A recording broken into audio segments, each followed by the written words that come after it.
Okay, reporting.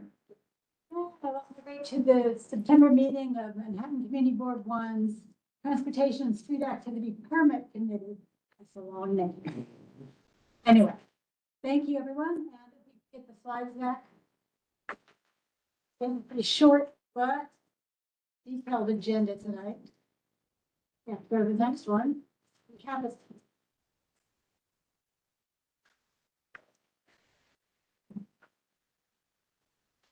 Are we doing this online? 1 second. Pull up the slide.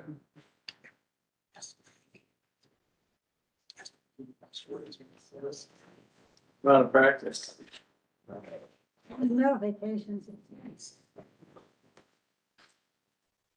Nickel screen. Next one, you can see the agenda is short, but it's one of the meetings. Okay, She got. Super. so when we get started, let's start with the first one, which we have four. No, No.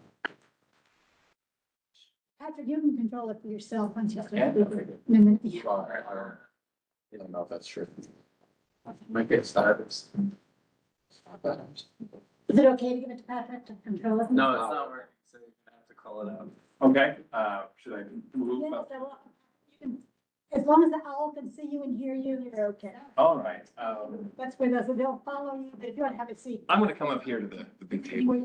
Slide. Yeah, okay, all right, and also, because we have done this presentation before, do you want me to just give the full presentation again? Or do you want me to treat it more like a review, Truncated version. truncated version? Okay, certainly, everyone agreed, this is a review of Yeah. Park Lane. Okay. Thank you, okay. Brendan. Thank Okay, you. just in case there are people who are online who are watching this, I'm just gonna do a very truncated version, but I am gonna hit every slide, okay? All right. All right, so, yeah, my name is Patrick Kennedy. I'm in we actually now call ourselves the Cycling and Micromobility Unit. No longer the bike unit of DOT. Yeah, we are now trying to be more inclusive of all the small vulnerable road users, who are out on our streets. So, and this is our presentation for a protected bike lane on Center Street, basically at the Brooklyn Bridge entrance. Slide again. All right, cycling is booming. There's an incredible increase in traffic, bike traffic on the Brooklyn Bridge, the 149% increase between 2020 and 2023, largely due to the new dedicated lane in the roadway. Slide. Protected bike lanes are great at reducing cyclist risk. We have studies that have shown this is our most effective safety treatment when it comes to reducing the risk of cyclists on the street. The highest risk streets, that risk is reduced by over 60%. That we think is a great thing. Next slide. So the area we're talking about here is just to show the recent work we've been doing. We've been putting in protected lanes north and south, most recently Lafayette Street and Center Street, back in 21 and 22 and 23, when we did all that stuff. And Broadway, we did that in 2020. So we've been making some excellent progress in increasing the amount of protected bike lanes in this neck of the woods on the Manhattan end of the Brooklyn Bridge. Next slide, please. So our existing conditions to the north on of the bridge path, where it connects to the roadway network, we have this fantastic protected lane in the middle of the roadway. We have protected signal phase for bikes to cross, and yeah, that is our design treatment to and from points north. Next slide, please. For points south, it's a little more complicated. Cyclists have to go slow down on a curve, enter or exit at that point right there into the promenade, and then cross to access points south. So this is the spot where they have to mix with pedestrians, make a turn. It's at a spot where there's also a pedestrian crossing. So it's a rather complex intersection. We also have high pedestrian volumes that are crossing the street here, going to and from transit or to the building we're in, over to get to City Hall Park or other points further west. Next slide. Going to the proposal. So the proposal is to create extend the protected bike lane around using the southbound Center Street roadway.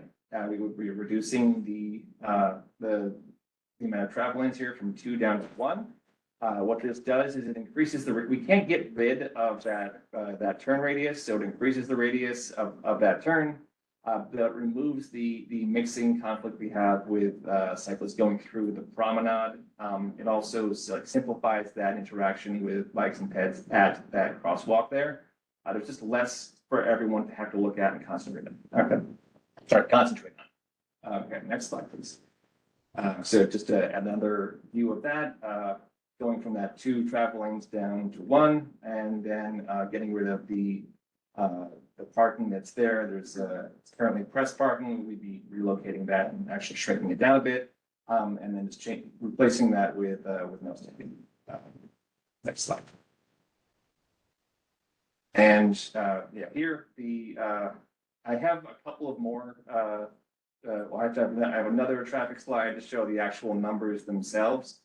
But the question you may have is how are we able to reduce the turn lanes from 2 down to 1 and not negatively affect traffic very much at all. As you can see in the bottom left corner, we were showing the delay experienced by vehicles going from about 1.5 seconds to 2.5 seconds. So increasing from not very much, not slightly more, not very much. I'll get into that later, but basically it's because we only have 1 lane entering this block. So there's only about 600 or 700 vehicles that can actually get here to begin with, and that can be processed with 1 lane at the other end. Next slide, please. Yeah, so we have previously, before the Brooklyn Bridge redesign, there was 2 lanes on Chambers Street and 2 lanes on Lafayette, feeding that 1 block of Center Street approaching the bridge. So it was 2 lanes into 2 lanes. So whenever traffic was going, like vehicles were going into that Center Street block, it was either coming 2 lanes coming from Chambers, 2 lanes coming from Lafayette. And after the Brooklyn Bridge redesign, we have 1 lane and 1 lane. And that is how we're able to make the reduction for the entirety of the Center Street block, because 1 lane to 1 lane equals 1 lane further down. Next slide, please. So here's where we actually have the traffic volumes that have that are making all these movements. And yeah, it's roughly about 600 to 700 vehicles during peak time that are making this maneuver. Most of them are turning at the Brooklyn Bridge. Some are headed further south. But like once again, because we have already done the reduction in lanes approaching this the Brooklyn Bridge entrance, in any congestion that is on this block is mitigated because that congestion is actually now much further back. It's further back on Chambers. It's further up on Lafayette. Something else that has happened since this presentation was given was congestion pricing, which is we are currently studying the overall effects of now. We need about a year's worth of data to actually know what, like, to make like really, thoughtful determinations on what's actually happening out there. But that's something that, as I'm sure you've probably seen, has had a significant effect on the amount of vehicles that are at a lot of places in Lower Manhattan, and this place is like that's included here. We'll be collecting more data here to determine how many vehicles are actually making this movement now. Probably not much more than what's out there now, but congestion pricing has had a significant effect on the overall vehicle activity in Lower Manhattan.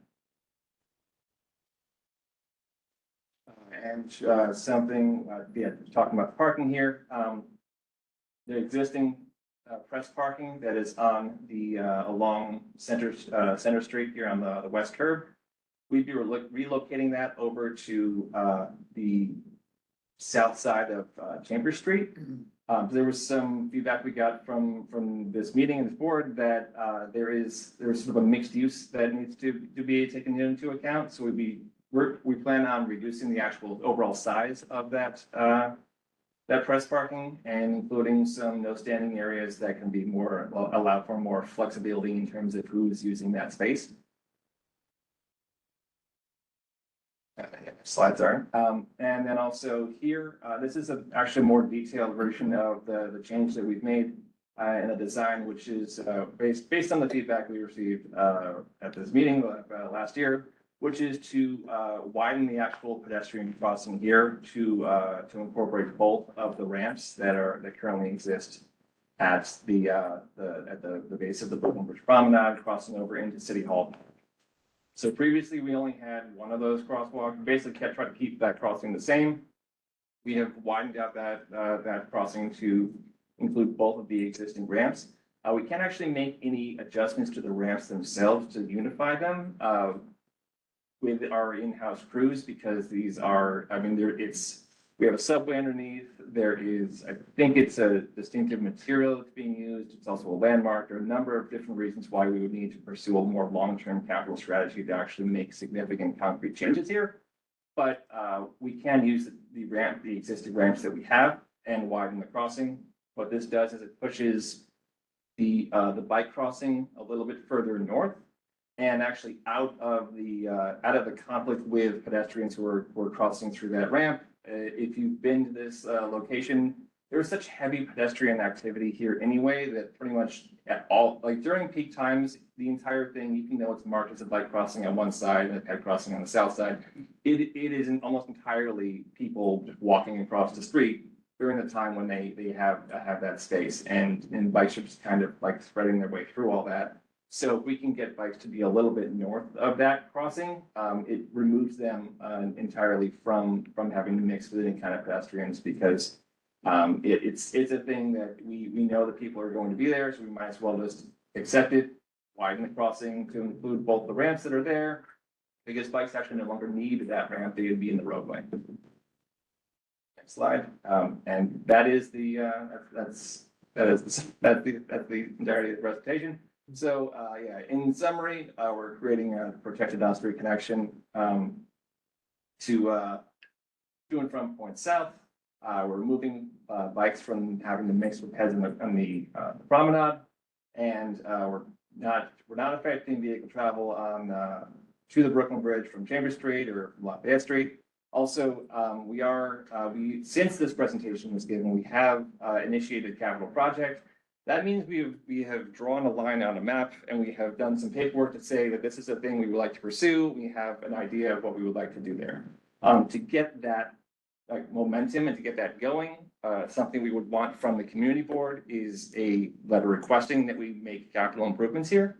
The way to get more significant changes at this location is definitely through our capital process. There are numerous issues with from things I said before, distinctive paving or granite curbs, the underlying we have a subway underneath, we have utilities running through some of these walls.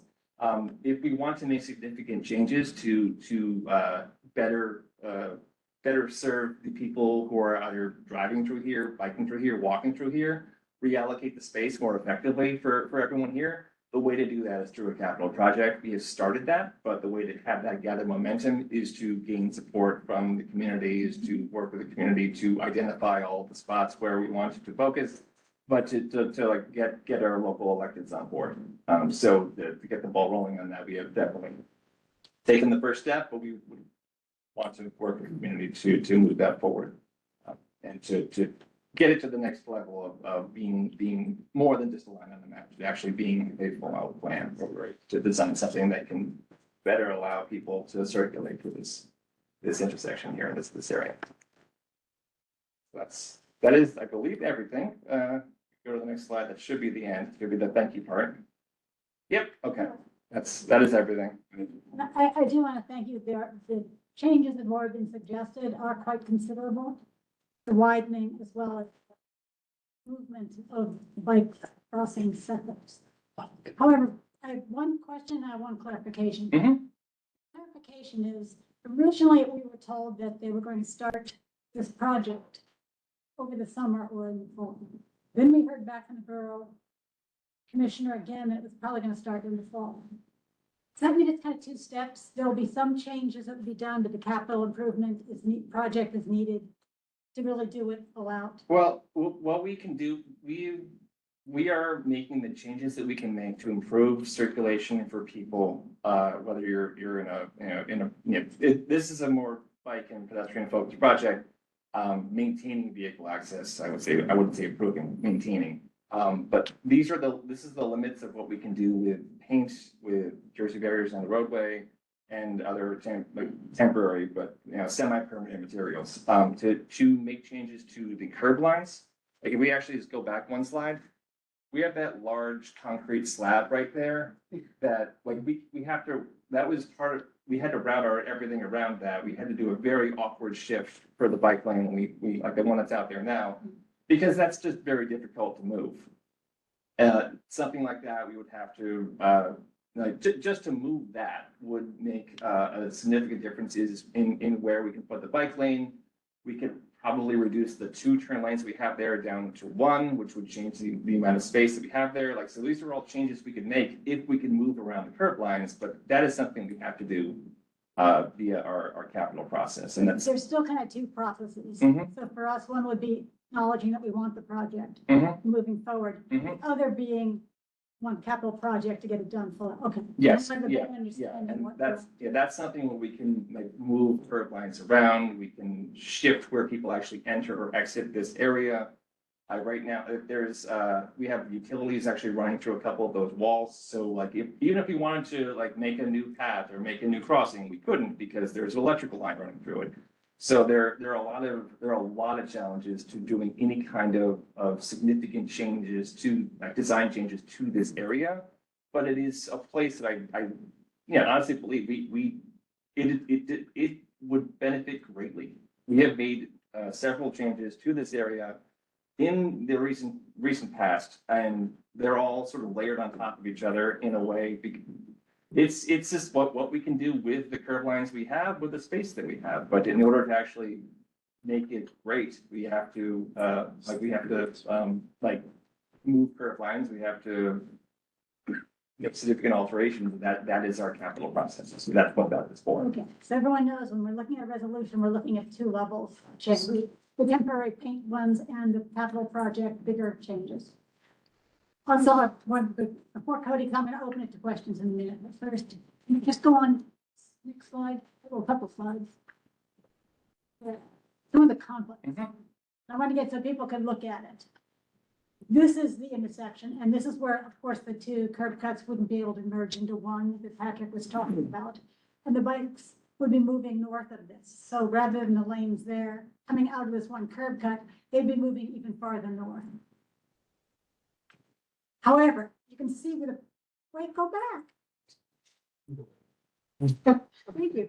So you can see the Park Row down in the corner, the little bit of green paint down there. Those pedestrians would still be crossing, those cyclists would be crossing the path of the pedestrians to get to and from where they need to go, because the left-hand turn lane is where the bike lane is going to be once the paint gets changed.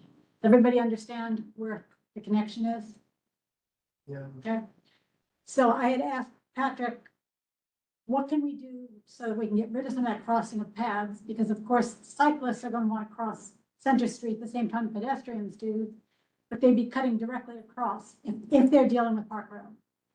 People going to City Hall Park, those cyclists would be going straight across, be parallel to the pedestrians, no real problem. The ones coming to and from Park Road, they're the issue for the crossing paths. So what I had asked Patrick before, because I was thinking about this, what if we could put in a little bit of a holding area just south of where the pedestrians are crossing on the east side of Center Street? So if a cyclist comes or wants to go into Park Row and is kind of stranded, but doesn't want to cross the pedestrians, Can you point to, I don't know if you're able to make any kind of, like here, right there, that's exactly where the vehicles are turning. not at the same time pedestrians are crossing. Yeah, yes, but then we try not to keep them staged in a spot where they could be in peril if they're there at the wrong time. So there's no way the pedestrians there's going to be a crossing of paths. Cyclists have to cut across the pedestrian path. They do. To Park Road. If anyone who's coming from the south headed north, in like perhaps into the Or bridge the other way. further north, they will be crossing that crossing Right. during a time when the vehicles are going typically. So, Wouldn't they be crossing at the same time pedestrian? if people are headed north, what I'm saying, people coming from the south headed north, they will be crossing during the time when vehicles are But if they're going. going to the Brooklyn Bridge? If people are headed south, yes, they do need to come to a stop, wait, and then cross and then make a left-hand turn across the pedestrian volume.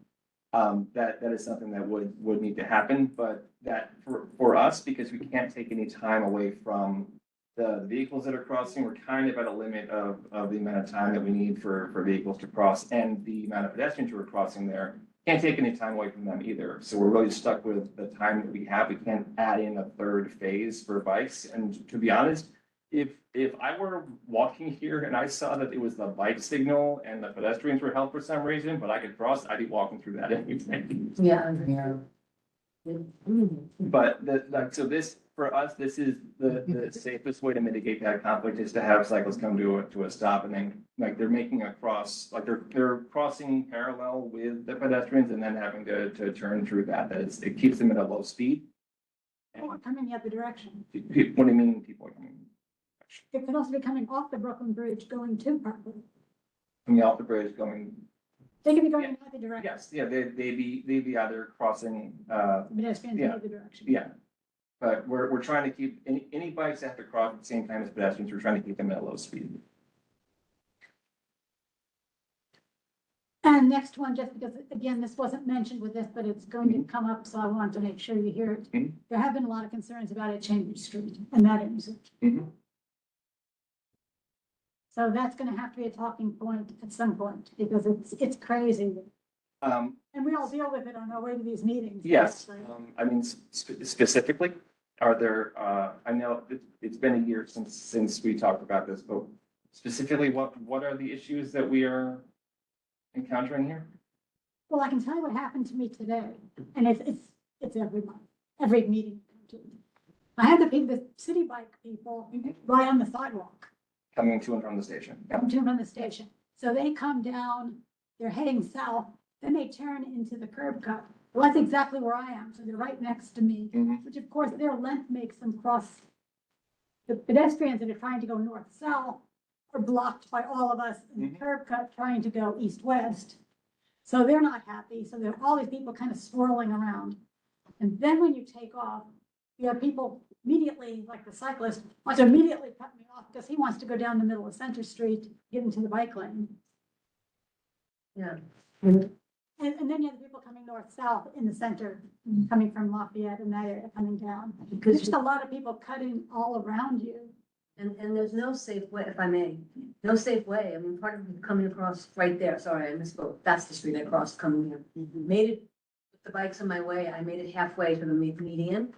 And then I'm sitting there trying to figure out where I can stand. I basically climbed onto this street light just to kind of hold on and get out of the way, because there were so many cars and bikes coming through. I was like, there's no place to go. Yeah. No place to go, and I wanted to get out of the way. But they don't realize that it's not. Yeah. Right. That is, and this is like Well, one but I of. can't- And you can't do that. Right, Yeah. exactly. Yeah, this is, yeah, I get the fact that it looks a lot like a place where you can walk halfway And and stay, and stop. it was really a bad choice to stop. Yeah. However, it is not, because it is a lane. That is one of the, like, things that we could, like, address via the capital process is like needing to make that a wider space to have a spot for pedestrians to Standing. be able to stand. But yeah, this was a limitation of what we were able to do with our in-house crews in 2021. Because we couldn't remove one of the two turn lanes that are there because we couldn't make them long enough because of the giant piece of concrete that was a couple of 100 feet behind us, behind this. So yeah, this is what I'm saying we've kind of layered upon a couple of different solutions that solve particular problems, but the way to really make significant improvements here and to better address all of these issues is via the capital process, because this is a place where we would want to be able to make a longer turn lane for left turning vehicles in order to make this a wider space, to have a place for pedestrians and bikes to queue, or pedestrians to cross and stop and bikes to queue. But yeah, this is not a thing that we could address, can address via the, like our sort of our SIP process or our street improvement projects. Just so everybody understand issues gonna come up to us. And who else? Like, I know Cody has been waiting, and then Brenda. I just wanted to make sure I understood the processes, the first process, the simpler process, Mhm. not the capital process. Mhm. That would just be like paint and bollards. What do you mean? Well, what I mean by that is we were able to build this with in-house crews inside of a year roughly, using temporary materials, that'd be paint or including concrete here that is not affecting the amount of travel lanes that are currently there. We're able to use the space, like the curb lines we've got or the space that we have. But if we want to start making changes that are more than that, more significant, changing the curbs from where they are there, bringing them out a little bit. Like making an island that is bigger than that. That is beyond the limits of what we can do in with the sort of the things you see that we I do. think he's just talking about what you're proposing. Yeah. That's what he's wanting to understand. Right. He's not talking about the capital project. That's right. Okay. I mean, because what I really want to know is the hornet's nest of chaos Mhm. that is the crosswalk there. Yeah. Over to this building, Mhm. where the folks going to the Brooklyn Bridge Mhm. cross. Can at least that be addressed through the first process? Or does that require a capital project? You're talking about right here, No, the other one, the other crossing. where bikes turn into the pedestrian area on the Brooklyn Bridge. So this one, No, I'm talking about the where bikes now turn on to go down south. Where bikes turn on to the pedestrian there, Yeah. that, What, this, this right here, this we can do with temporary materials. This is what they're This doing. is what we're proposing. good. Yes, but this does not make changes to the, like where the curbs on either side or in the Right. promenade are. This doesn't make any changes to that because we can't do that That's fine. with our sort of our That's, operation. just as a first Yeah. step. Yes, this This is is like- us trying because to it's- make improvements with the materials we have It's the and the Band-Aid. ability we have. that's why I'm trying to tell you, there are two steps and we really do want both. We do, Yeah. yeah, Appreciate it. I agree. I mean, but also at that other nest of chaos intersection, the one where pedestrians cross and think it's like a pedestrian island. Is there any sort of like way to further heighten the fact that it's not a pedestrian island, maybe with lights or How something? about painting the green all the way to the end? Yeah, Assuming that's all bike lane. With, we run into rules about what we are and are not allowed to do in terms of like traffic rules, like there's like governing bodies that are like, you can't paint certain things certain ways. We can look at what we could do to try to discourage pedestrians from standing here. But Because it looks like the whole thing is a pedestrian island, and it's not. well, that's Right. why it actually ends before the crosswalk. We're trying to show that there is no island here. You have a no pedestrian sign. yeah, Yeah, like the fact that the crossing does not have any concrete in it. That is supposed to indicate that it is not a place where you can can't stop. See it from a distance. well, I just want to quickly add that as someone who rides their bike from Brooklyn to Lower Manhattan on a Mhm. daily basis, Mhm. crossing, making that turn onto the pedestrian plaza there on the Brooklyn Bridge, it's incredibly dangerous Yep. coming off because twice I've almost been hit by people, I do my signal, doesn't matter, if someone tries to pass Mhm. when I'm turning and, it's just, it's very precarious. Yeah, I'm there often. I know the exact feeling you have. I mean, we can definitely look at what kind of treatments we can do in that crosswalk. I'm just not sure. We haven't done anything like that anywhere else. I'm not sure exactly what we could do, so I don't want to say that we can't do anything, but we could definitely look into it. Just to make it visually different, because Yeah. it looks like it's pedestrian, but then as you see where the bike is, it's Mhm. not. Yeah, Totally. Yeah. yeah. Looks like it's a place you could safely stand, and Yep. then when you're there, it's like, oh gee, this is really stupid, you can't stand. Okay, Yep. great. People that can't make it. Wait, Mitch, wait, we haven't ordered our people waiting, so. I was gonna, that discussion done, so then I move on Yes, I'm sorry. to Brendan, you, and then after Brendan, Carrie. Two things I think. So one, who's going to inform like the journalists that their section is moving? And then who's going to enforce that? Or are they just going to continue to park there? Because there's already, are you just basing it on signs? Yes. So, actually, if you go back to, I think this works again. Oh, it works again? All right, good. Okay. This is- Not this one. Forward, a little lost. This one. Yeah, keep going, keep going. So the first question was about who's going to inform the press. I mean, we'll just. Press Yeah. release. Yeah. Office was previously in touch with the press corps about these changes. So now if it's moving forward, we'll update the reporting. So yeah, that's the first one. And your second question. So I mean, we will of course have signs there. We do, however, do not do enforcement. Something we are going to try to do is have the actual action of the vehicles be something that is at least discouraging. It's kind of hard to see. I'm going to stand up and actually just try to point it out.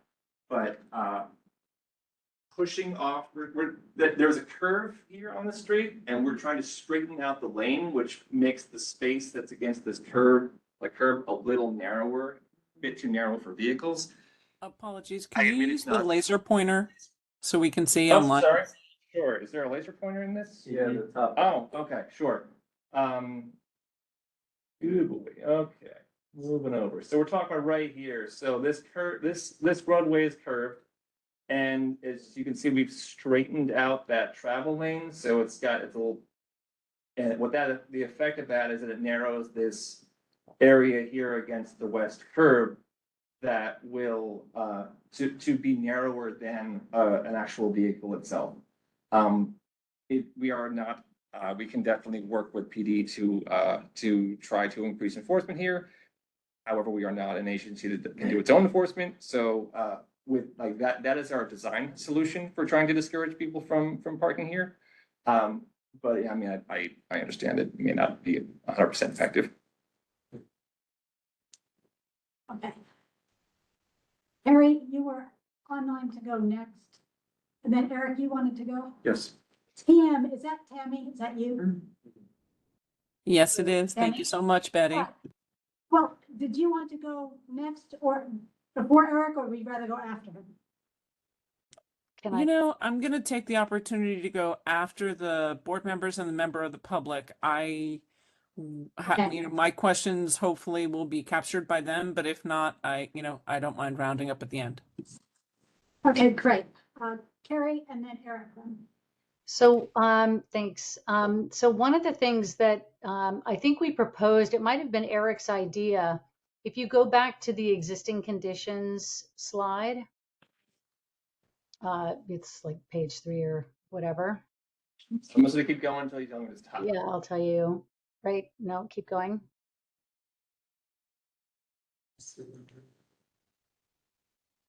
Okay. So, yep, forward one. She said forward. This one. So one of the proposals that I think we had was that instead of doing that tight curve and going into that, what is currently that left turning lane onto the Brooklyn Bridge, that we allow the free flow of bicycles to swing around to where the press cars are. And if you do that, and it accomplishes two things. One is it sort of widens out that curve.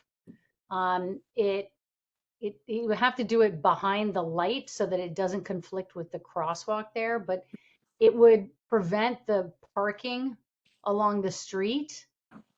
And then you could, have more space, less conflict zone for the cyclists coming around. So I wonder what happened to that idea and why it wasn't why it didn't work. We can't widen this space here, and there will be no place for anyone to queue, and Wait, there wait. would be a Can you significant use amount the of people who are pointer so queuing. so when you say the space here, I know what I'm really sorry. I wish I could be there in person tonight. Point at this, you'll be better. Yeah. No, I mean, it's, Got it? yeah, it's just like down here, we can't widen this space out. And if we're going to have cyclists queue here, we would need a wider area for them to queue on because we have two-way traffic that's proceeding through here while they're waiting. So we are unable to widen the space. Okay, but so even if you didn't widen that, when the cycle, so you're saying when they're waiting to queue, they're going to block the on-ramp to the bridge. I see. Okay. Yes. Okay, Yes. thanks. That Yeah. helps me. And that is something we could do if we were able to widen this space. Right. And it's actually a great place to show that this issue.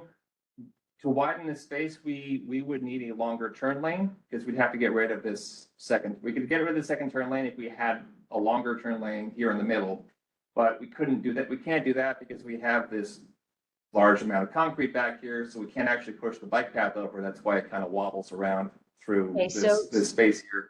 So then a But that's follow-up. another. A follow-up question to that is, would it be possible to take both of those lanes and make that single lane I mean, I don't know. I know that you've already done your studies and whatnot, and I love that you are deconflicting the area. I just wonder if we could do better by just having the one lane and widening that space, because it's an opportunity to also deconflict the Chambers Street intersection, which is not dealt with yet. I mean, is it possible to take more of the middle lane there and solve those two problems? Because it's only it's a matter of days before somebody is really injured at that Chambers Street intersection.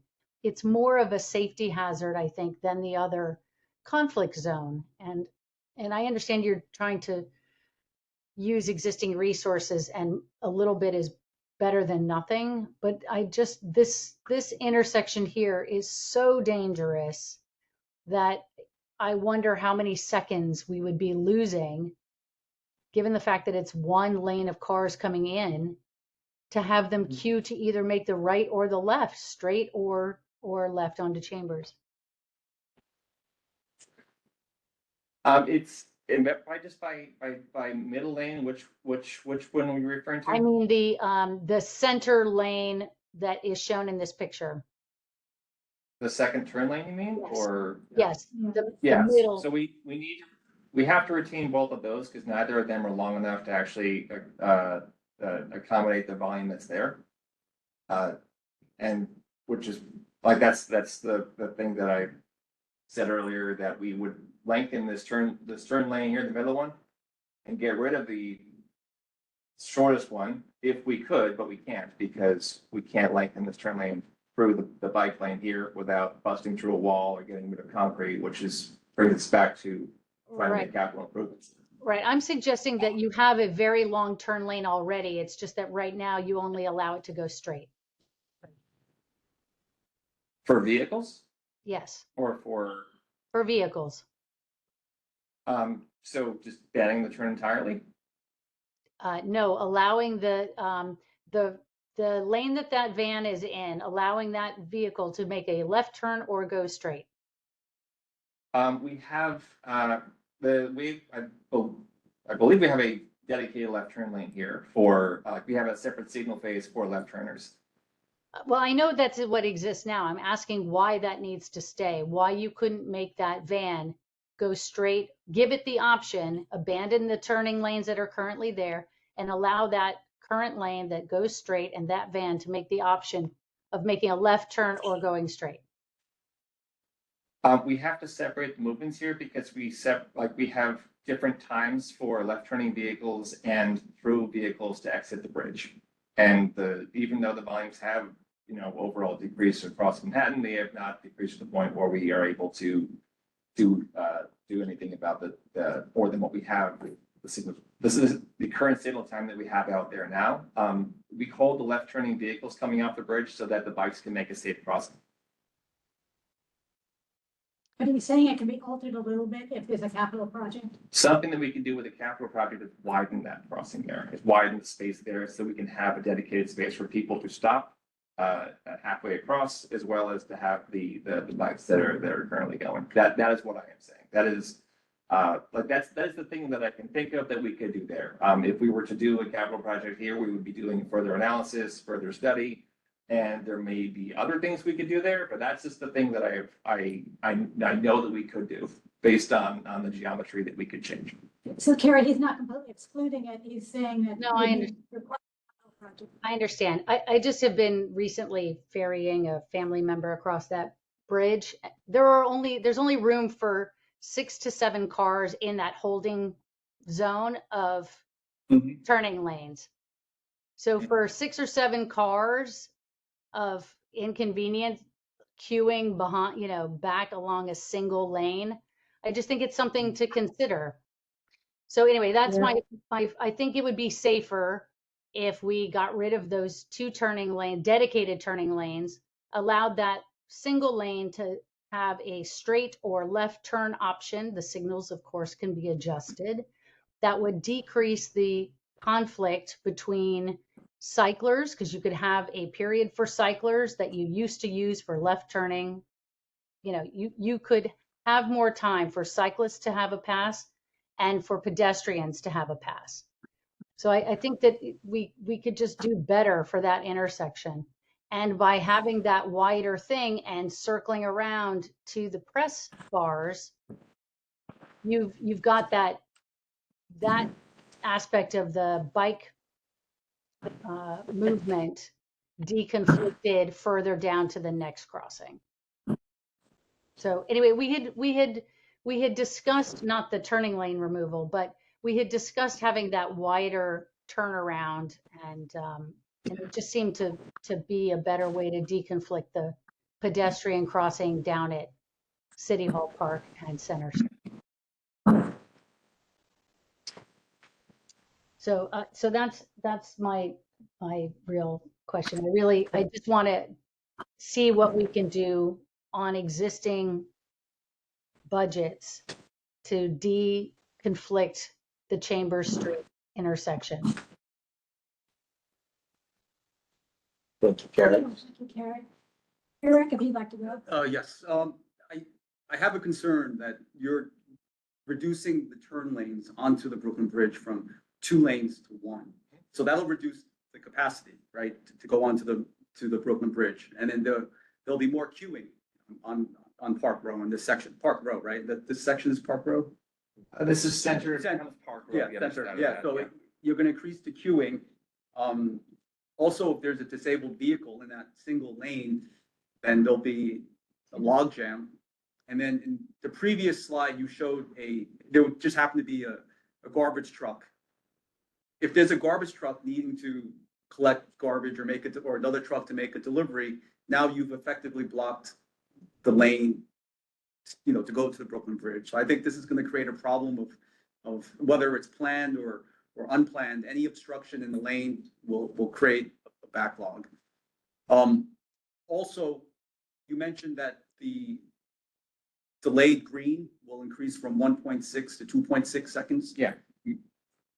Why increase that? Because I'm concerned if you increase it too much, it will encourage jaywalking. Because I've seen pedestrians, especially tourists, they'll wait and then they'll see there's no car. But if it goes on for like almost 3 seconds, I think they'll just or even New Yorkers will make a run for it to make the light. So vehicle delay is just a metric of trying to understand the effect on traffic moving. And 1.5 seconds of vehicle delay is incredibly minimal. So the fact that it's almost doubling, but it's going up to 2.5 seconds. So that's what I'm trying to convey with that figure is that the delay for vehicles that are entering the bridge will be very minimal. And that is because the amount of vehicles that are there has already been reduced. Yeah. And that was in 2021, when it used to be 2 lanes of traffic feeding, and coming from both directions, feeding those 2 lanes at Center Street. It's all down to 1 lane. There's only so many vehicles that can get through in 1 lane, in a single phase. So the fact that it starts out at 1 lane here at the center and then goes out to 2, that the throttling of the vehicle traffic has already actually happened. It just happened on other blocks. So if it's now only gonna be 1 lane, the reason, so why increase it to 2? I don't understand the need to increase it. That's just an observation of how it will change. Okay. It's going to be a very minimal change to vehicle delay. They're not changing. They're just, that's their, They're saying it'll they take. studied it. vehicle. Observation. Oh, I thought it was a delayed green that you're increasing the cycle time. No, it's Okay, just, okay. it's a measure of traffic congestion. Okay. It's largely theoretical, but it is, sometimes it's the best we've got in terms of. Oh, trying okay, to- so that trying to was, show. that was an Yeah. assumption. It's Yeah. not the timing of the. Yeah, Okay. Thank you. sometimes in traffic analysis, we'll have a delay that goes from like 5 seconds to 45 seconds. And what that means is that you're gonna get caught at a light where you used to never get caught at a light because there's more congestion. Oh. Like that is significant delay. For this, what we're saying is that very few people will really even notice that the change even happened. Well, would you go into the slide that shows the current layout? I want to show the Brooklyn Bridge bike lane, at least that tail end of it on that curve. All right, you see here? Yeah, that, I'm showing you the current. yeah, that's fine. That's fine. I just want to show you the current though. Yeah, that's the Okay, current. you see where it says Brooklyn Bridge, there's that curve, Mhm. and that's the bike path.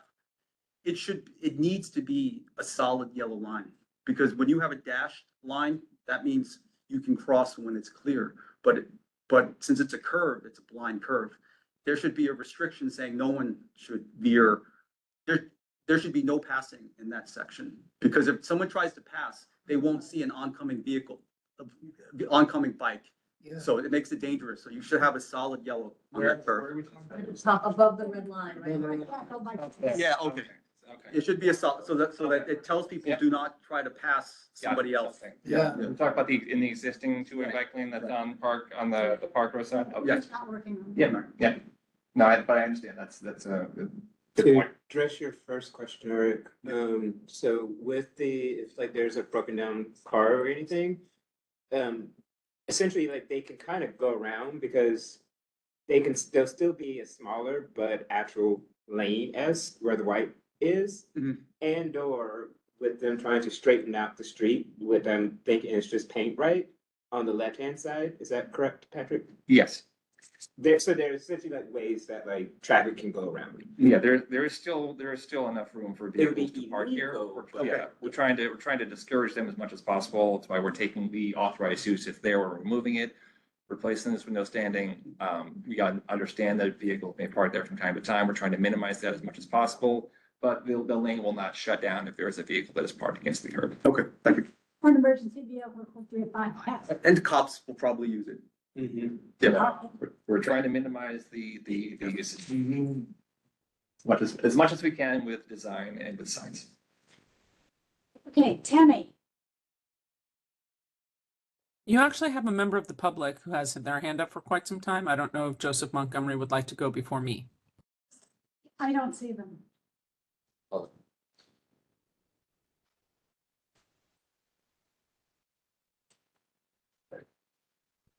I promise you, they have a hand up. Yeah, no. Yeah, it there wasn't we go. Montgomery. Yeah, go ahead, Joseph. Oh, you Am- lowered his hand. Oh, there it is. Am I unmuted now? Yes, we Yes. hear you. Okay, I just had a comment that it coming off of the Brooklyn Bridge into Manhattan, it's just is a little bit confusing in terms of going east-west, and that I don't know if it would solve anything, but I'm just mentioning it that in the design, the clarity of it's very clear which way you can go north, but the signage or even the paint on the ground indicating where to go if you wanted to go west or even south is a little difficult. And then once you get off of the bridge and cross Chambers Street, or if you decide to take your chances and take a left on Chambers Street, there isn't a protected bike lane. And then when you get to Reed Street, that bike lane is often parked in by cars. It's unprotected, and I think that the option for a really safe, easy turn onto Center Street going south and then back past City Hall, the way that Carrie suggested, where the press cars are, the same way that when you're on the Brooklyn side, you could stop in the pedestrian island and either take a right and go up Tillery through the federal city areas there, or go south towards J Street down there. That's very clear. But once you get off the Brooklyn Bridge, it's fairly confusing coming into Manhattan about, whoa, what do I do now? And then also to say that I find in biking in the most difficult place, besides coming off, is coming onto the bridge and the pedestrians crossing from from west to east to the from the City Hall side to the eastern side towards Chinatown. That crossing, I see the red light, and the red light is very prominent, and I'm just, that red light maybe at a cyclist eye height would be very helpful, because it doesn't seem like that crossing is ever going to be able to, there's no bridge where cyclists could go over the pedestrians, but that it's a very good indicator right now for me to stop, wait for pedestrians, and they also have a light that lets them pass the cars that are coming off of Brooklyn Bridge. And I don't usually use the way the Park Place way and sort of like coming onto the Esplanade and then onto the bridge. I come from Chambers Street or further north on Center Street to get onto the bridge, so I don't have a lot of experience with that mixing. But those are just my 2 comments. Thank you. Okay, I'm back. So There's another person in the room. Carrie? Yeah, I was just going to add one quick thing, Tammy. I'm sorry. Is it possible to remove the city bike station to where those press cars are? Because that would solve the bikes on that pedestrian crosswalk on the City Hall side. Yeah. If everyone's doing what they're supposed to be doing, I agree with you. The worry with that is that if someone does, like, perhaps the station is empty and someone likes to pull over a vehicle into it, which people often do, or it just creates a permanent obstruction in that spot, and we're trying to keep that area as clear as possible. So I understand the potential that if we all were not New Yorkers, we could actually do that. But I just worry that it would create a permanent obstruction, or perhaps, like, if someone double parks against it, would create a case where there's that, it actually does create prevent people from being able to access this spot if it's an emergency vehicle or a bus. But yeah, it would be so good if you had it angled in a way that it was narrow, so that it was the narrow version of the bike station. And it would deconflict that whole sidewalk, which is congested. And if you've got the bikes moving through and the turning lane, I mean, you could leave an area on the south side of the bike station for the truck that Eric was seeing was actually the Parks Department's trash removal, which is important. So you do need to leave room for that trash truck. But if if you have the daylighting like you have there, where it says Center Street, and you just had a bike station go for 5 or 6 cars, you could still have a space in the front of that needed to have to have somebody pull in for a minute. But anyway, I think it might really help conflict with conflict resolution. All right, we gotta get moving here. 7 o'clock, so. Tammy, sorry, I have a couple more people in the room. They keep putting their hands up. That's okay. I don't mind. I can be patient.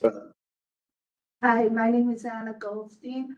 I actually thought that was that area that is not painted was an area I could stand to finish crossing the street. Mhm. But would it be possible to consider putting a bicycle stoplight there? Because then the bicycles who are exiting can stop.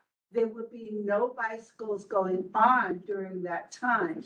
And you do have bicycle stoplights I see on Pike Street. And, you know, it doesn't have to be for a long period of time, but you would have to coordinate it with the people crossing, of course. But, and maybe a warning sign, as you approach the bicycle stoplight, that there is going to be a stoplight there. Mm.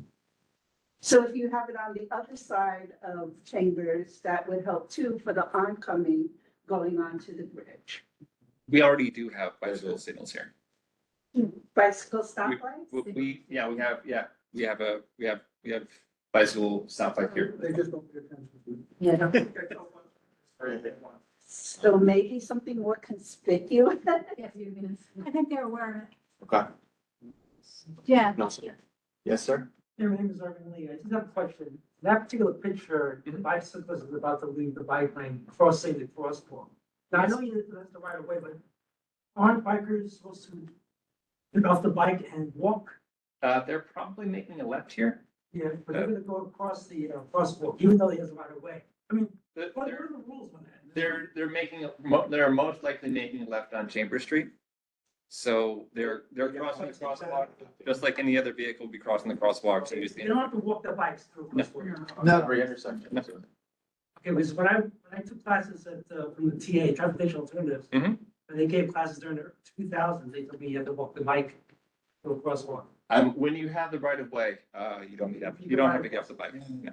Okay. Right, everyone covered that. Tammy, if you'd like to speak? Okay, thank you very, very much. My first question, because I'm going to start with questions before comments, is what other traffic measures, control measures are there for intersections with bicyclists other than a traffic light, if any? And do you ever put up signage further back from a traffic light that is flashing yellows for bicyclists, please slow down, anything along those lines? We typically, the traffic light is the primary way we'll like have a, like, if we're gonna control an intersection for cyclists, that's the primary way to do it. Things like flashing lights, typically they have other meanings. Those would be used at places that are either unsignalized or places where we need to alert people of an oncoming hazard. So for a place where we have like an intersection, and we try to use the same types of signals you would see if you were in a car. So that is why we do that.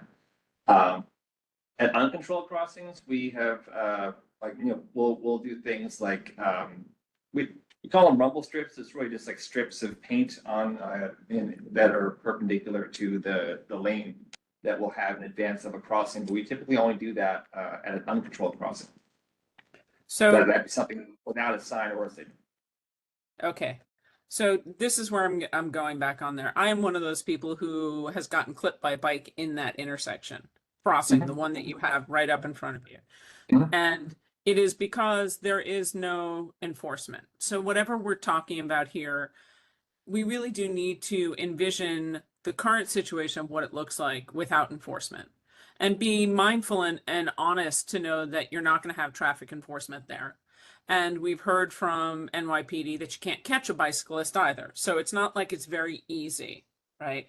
We don't want to slow down the bicyclists. You know, we've heard that it's a downhill slope and it's very dangerous. You can't like put a traffic light for the bicyclist further back on the path, which was one of the questions that we asked, you know, back by the first intersection, right? Well, we have a traffic light for cyclists there.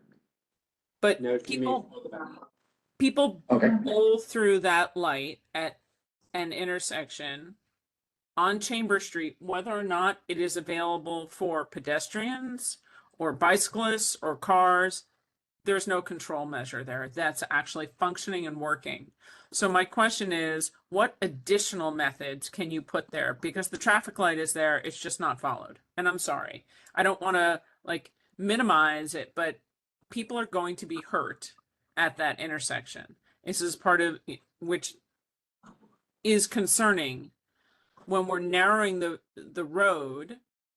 It is not only the Parks Department that needs to park to pick up trash on the right side of Center, but there's also a concern with, are you going to turn that portion of Center Street into a secured zone where the carts, the food carts, cannot park? And I ask that because the food carts need to have their truck that pulls up and takes them off that they hook up to. Some stay all the time, some don't. And by removing that one lane and narrowing it to one lane of traffic, if you don't mind going to that slide for what it will look like. It's telling me when to stop. This one. Okay, yeah, you can use that one. That one works. So that's the proposed. When you look on the right, I forecast, that one actually doesn't show the one lane of traffic necessarily, but that's exactly what it's going to look like with all those parked cars there. It's not going to be any different. I don't, does this show how narrow the road would be? Or is it the next one? I mean, our actual drawing is, that's a view from, I mean, this is.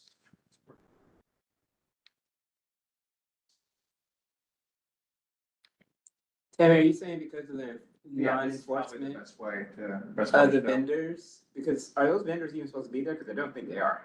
But How would this affect? because she's saying that they have to have truck deliveries come up to them. I know they do, and they use the curb cuts. I run into them all the time. Correct. Unless the curb cuts aren't changing, and they're gonna be in the same position, so But there's it shouldn't be any effect at all. So I actually think, Betty, I think that we're not solving some of the issues on that road, right? I think that the placards are still going to be there.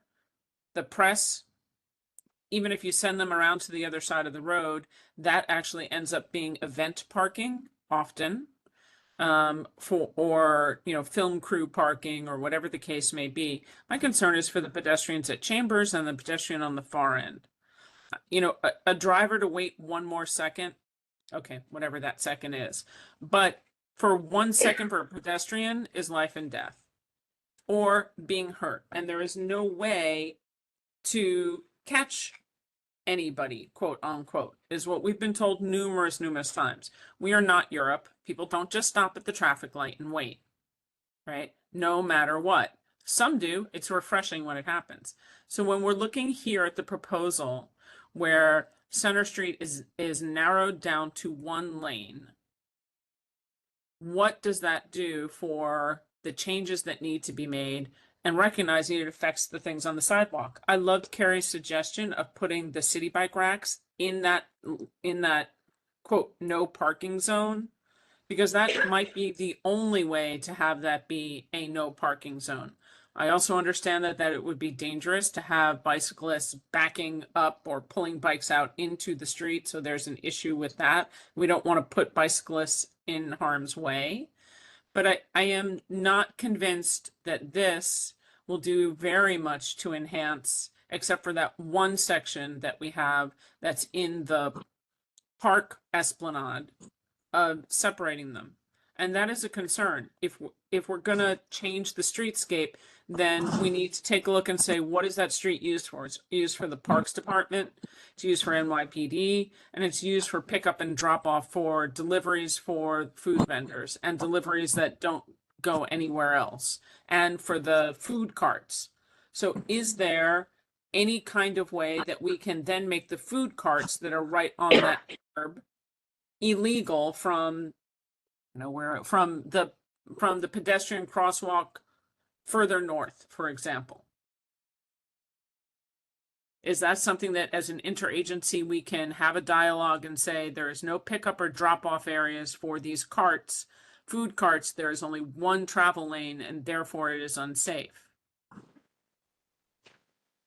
We can definitely have those conversations. We can reach out to other agencies. As DOT, what we are able to do as our own agency is to try to remove all the authorized uses that are on this block to try to minimize the amount of vehicles that will be here for an extended period of time. Currently, because it is authorized parking, vehicles can actually be here for as long as allowed by the signs at difficult at any time right now, but they can be there for hours and hours. If it's no standing, I understand that there is enforcement in this area is lacking, but something that is labeled no standing, it will discourage a certain amount of vehicle traffic from parking here. And that is like, those are the limits of what we can do as an agency ourselves on the roadway. We can design and we can regulate. But we can definitely have conversations with our agency partners to try to increase enforcement and to try to come up with a solution that for the food trucks that are there. Doesn't no parking still allow placard? No standing. We're changing this to no standing, and that officially does not allow placard parking. But it's not. It is often used, and which I understand. I understand this is imperfect, but what we can do is remove the authorized uses to discourage the use as much as possible, and also to design it in such a way that typically vehicles are going to be in that space where someone is parked, to try to discourage people more by the fact that their vehicle might be used. Do you have an image of the Park Row intersection? That Park Row crossing that you have for the new update with the new design? Or is this the old?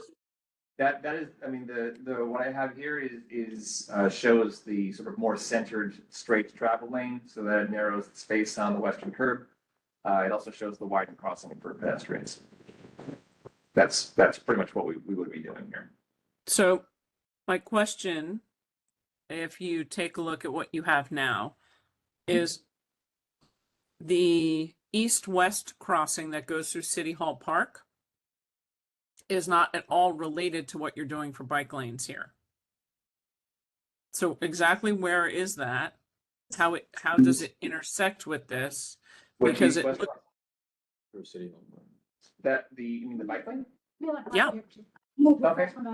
So that I mean, that's technically it's eastbound only, I believe, but they just be coming out and then. So you mean this intersection, Tammy? Yeah. So they just be coming in like they previously were. Right. So for the pedestrians, I just want to, if you're looking at this intersection exactly as you have it, where you see that nice office chair sitting, they have bicyclists coming from their right. The one in the foreground, right? Right by the right by the right. On the west side of the street. Mm-hmm. There are now bicycles that come out of City Hall Park that way. There are bicyclists that'll be coming south on the street, right, on the east side of the street, and bicyclists coming potentially up Center Street. Or is the one from where the crosswalk is southbound only for a bike lane? No, they'd be coming out. So it hasn't actually done very much to secure pedestrians at this potential location. You're still having that same amount of interaction between pedestrians, and the markings on the street obviously are not necessarily, if you're ever crossing there, no matter what the curb cuts say, no matter what the paint says, there isn't a very clear understanding. Question about this. You probably signed on after that discussion went on. But Yeah, you look at the table, see it. Didn't we have long hours? I'm wondering if there can be any more than paint. What other options? Yeah, look, guys. So we've been doing this for an hour and 15 minutes. So the issue here really is the resolution will be addressing two different things. One would be their actual proposal for the changes being made short term, those that can be made with paint. And as Patrick already asked, to also support the DOT making capital plan with which they can look into more things and more solutions. Now they can move cement and rebuild things and straighten curves. What would be most helpful in terms of getting that capital project off the ground? A letter of support or a request for capital improvements at this location. Yeah, No, no, no what- specifics. No, we had said. I can get you more specifics about like what, like, particularly in the actual like particulars, what we want to ask, like, talk to people. Well, let's take my I take do on that. seriously, this resolution, because that's how community boards work. You can't have a letter unless the community board has a resolution saying we want this. Okay. It has to be that. Second of all, I'd said, what if we put it on the district budget under capital, saying that we want the DOT to move forward with a plan for capital improvements for this. Yes, So those are the two remedies that I have, and I said we could start to vote tonight. excellent. I think that's the move. I think we all agree that this, I mean, it sucks, the situation, right? It sucks. So the And I line- think you guys are doing that too, but you're limited in what you can do, so let's. Well, I improve it think while the we can TLDR and here Get the longer term solutions. is that, Patrick, and I said this last time, which is like your solves here are very like bicycle related, and we are all concerned about the pedestrians. Yeah. And it doesn't solve for that. It doesn't, but they've admitted that, right? I mean, It removes some of the conflict. Might want to add. But we're very limited at the spots where we can do anything where pedestrians are crossing.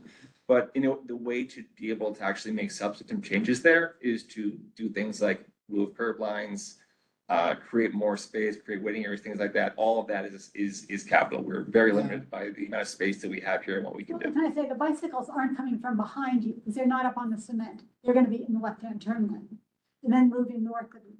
So in fact, there is a big change for pedestrians there.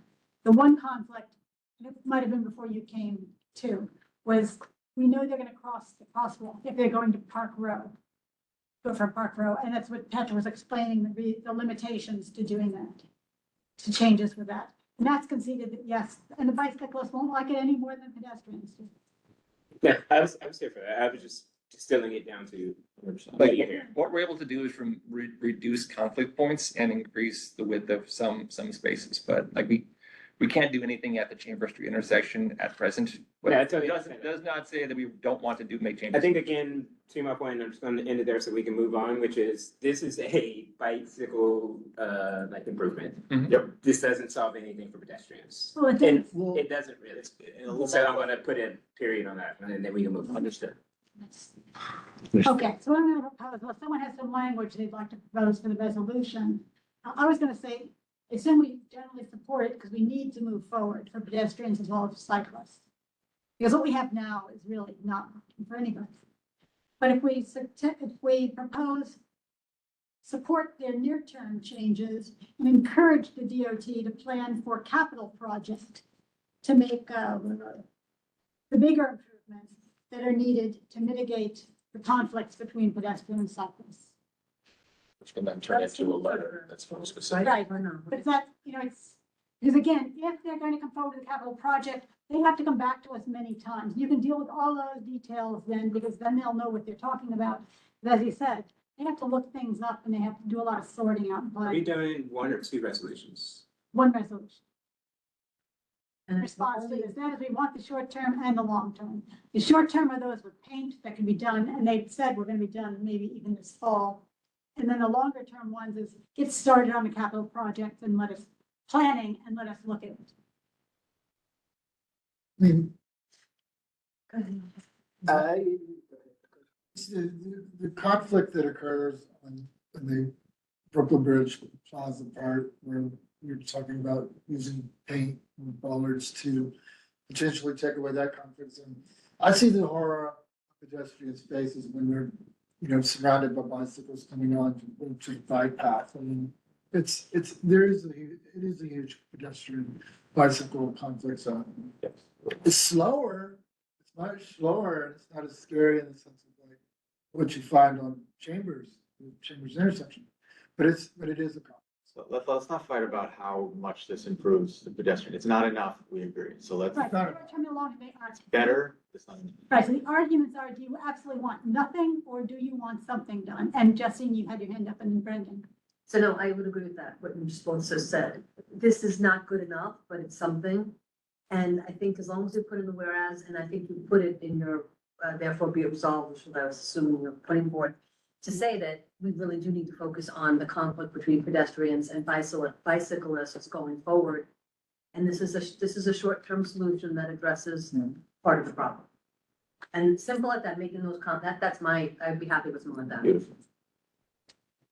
I was going to suggest possibly making 2 resolutions, because honestly, I probably would not vote to support this one, but because it doesn't make enough pedestrian improvements. Yeah.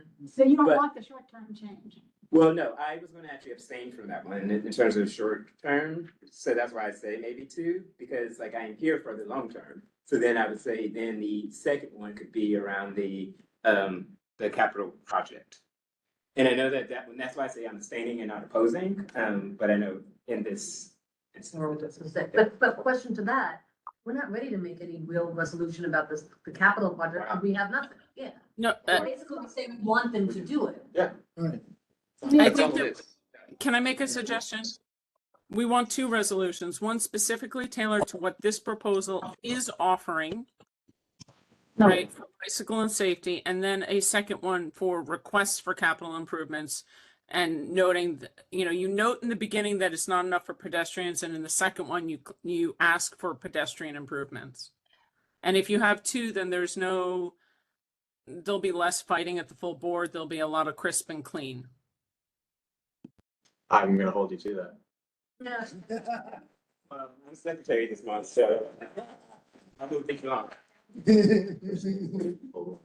Okay, so this is merely going to be supporting them moving forward with their proposed plan. Nothing, sorry, we're getting down to voting, and this is committee only. For what? I want to hear what the people on the committee have to say.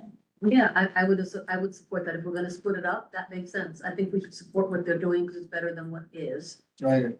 And even in this resolution saying it's not good enough, but it's better than what we have. And you're making some concept that we need more. And then we have the second resolution, which I would agree with you, Betty, that we could just do it in one. I was gonna say, I would have combined those two. I- Because but- I don't want to go with why it's not Whatever. good enough, just that's. Yeah. We want to move forward with more. And I'm, yeah. I'd rather have a combo, I support, I know. I support both. Yeah, whatever. Yeah. Since we're hearing from some people if they want to, and I think the votes are gonna be the same anyways, but everyone's. Makes people happy to turn it into, I'll spend more of my time writing it. Okay. Sorry, Betty, I don't know if you can see I have my hand up. So I like Tammy's idea of putting it into 2 separate resolutions. And I think we can, and I think, sorry, and I think we can ask, progress, not perfection. I totally agree that we should, make the improvements we can, and Patrick's on the right path for at least trying to deconflict in some ways. We should support that. I'm in support of that. I would just ask for a little bit of a friendly amendment, if you will, and ask that the city bike, I don't know how the group feels about it, but I think we should try the city bike station and get a short win on the pedestrian deconflicting on that sidewalk. So, I would just, I whatever would, you feel about that. Yeah, I would not support people that. pulling their bikes onto Chambers Street is a Yeah. disaster. That has to be. No, it's not pulling the bikes onto Chambers. It's already a no parking, no standing zone. If you put the city bikes at an angle, they're not going back into traffic, and you have, according to those measurements, you have the same amount of clearance as you do on Duane Street or Bleecker Street or any of the others. So, anyway, if it's a no-go, that's fine, vote it down. But I think that we could at least deconflict that city hall side of the sidewalk by moving that bike station. So, And Duane is the perfect example of it. That you could do it. yeah, and Bleecker and about 1,000 others. Y'all know how much I hate bikes would be that Duane has a lot less traffic. A lot less. Exactly, yeah, I'm so sorry, guys. I usually love it, but I do not like that I'll movie. say, otherwise I'm gonna take a count, because it looks like we're gonna lose this resolution if we combine it with that. So. Well, I think right our now- friendly amendment was to add that to it, so if you want to vote on adding it to it, that's fine. Or Yeah, you just say. add it to his proposal, add the city bike station to his proposal. The short-term Relocation. resolution. Ask for him to study it. That doesn't say that we want it there or not. It just allows the opportunity to ensure that, the cars aren't double parked there. That's Carrie's to make the choice on that. Are you good with that, Carrie? Because you're making a motion to add to, well, you don't even need actually a motion because we haven't gotten that far. But you It's want to just- add it, therefore it resolved, correct? I would like it to therefore be it resolved that they consider, Moving this. or they're encouraged to, or at least study the viability. I would be okay with studies. Don't they do enough studies? Yeah, so keep them in mind. Okay, so study the viability of moving city bike station where? So with the park. car- Without standing. Yes. Sidewalk to the roadbed. Mhm. To the street, basically you want to put it in the street. So that It's not in the street, it's along the curb. Along the curb. Curb on the sidewalk? Along it's along the west side, well, or the east side of the city hall curb lane. Or the west side of the center. Curb lane. Yeah, you want it in the lane, which, I'm not trying to be a pest, Carrie. We're trying to clarify what. Yeah, is it either it's on the sidewalk side of the curb or it's on the street side of the curb? If you're meaning the street side of the curb, is that I understand, because otherwise you're not blocking traffic or parking. No, on the street, in the, where the In the park. curb. In the curb lane or the parking, yeah, Right. that makes sense. Okay, so this has two, therefore be it resolved that this is a further resolve. So the first one, again, would be to encourage them to move forward with this short-term project that they're proposing. And then also to study the viability, study moving city bikes station. Okay, anyone mind to make a motion to? Motion to vote? Second. Thank you. favor? Well, let's do it by affirmation. All opposed. Anyone opposed? One opposed. Anyone abstaining? One abstention. Sorry, I just. who's abstention? Mitch? Carry your hands. Can you put them down so we know where you're voting? I'm Tammy. gonna abstain. Yes. Okay, Tammy's an abstention. Sorry, We have who two abstained? abstentions, Tammy And and Mitch. Mitch. I'm gonna re-listen. I'm gonna listen as Betty suggested to the first part that I missed, and then I'll be ready for full board. So yeah, I'm abstaining. Not because I don't think it's a great idea, but because I just need to hear the rest.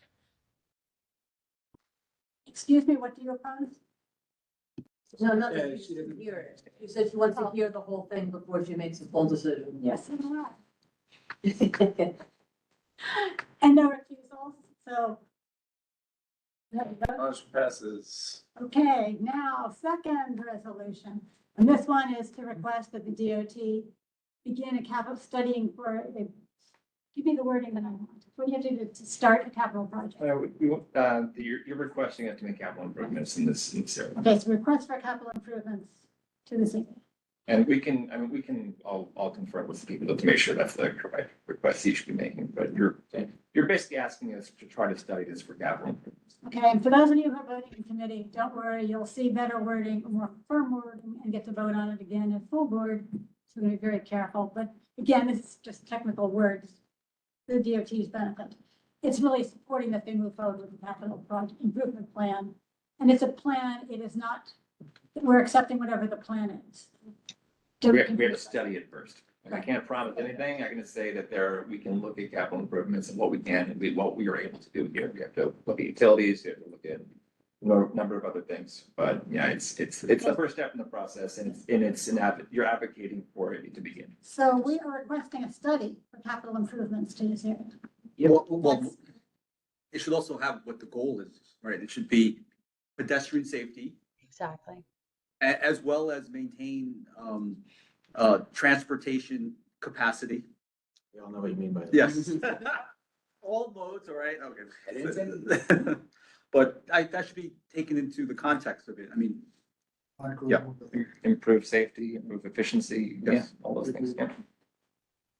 Right. Motion. But skewed a little bit with the pedestrian safety lens.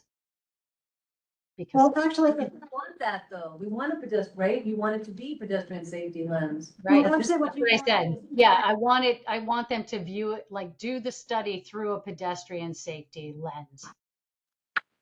Which is what we're saying, right? Absolutely. Okay, motion. Okay, so pedestrian, nevertheless, we want to have, to reduce conflicts of all modes. Yes. Yeah. We got a motion and a second. Yes. Let's do it by affirmation again. So are there any no's, nays? Any recusals? Any abstentions? And I guess everybody else is for it. Yeah. Very good. Yeah, that's so, yes, there you go. All right, guys. Thanks, Patrick. Uh, Now we got another hour and a half. Yeah. Okay. Well, this is just on topic number 2. We're gonna be here all night, y'all. Don't This is hate. not. Go right. Yes. Good evening. For those of you who don't know me, Gigi Lee from the Government and Community Relations team at EDC.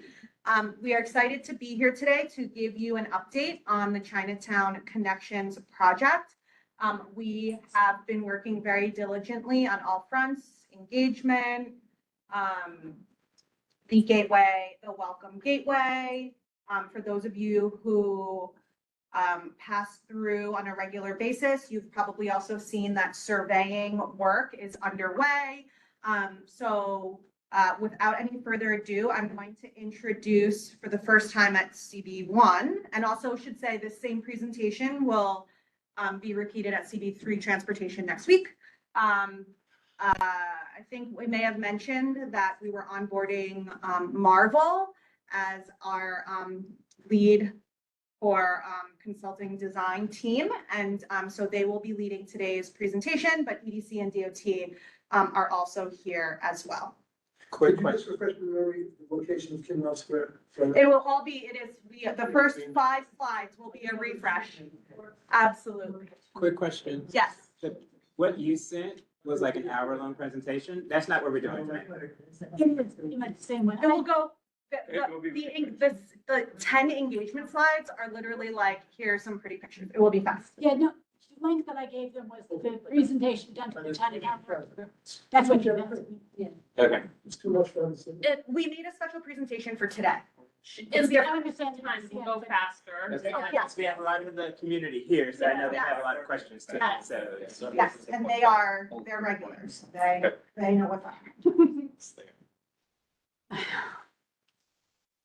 You good? Yes. Yes. All right, so let's get started. It's gonna be quick and sweet. So my name is Daniel Rivera. I'm a landscape architect and partner at Marvel, and we are the lead designers for the redesign of Kim Lau Square. And I'm here with a team member, Ishita Gar. We're gonna be presenting to you today.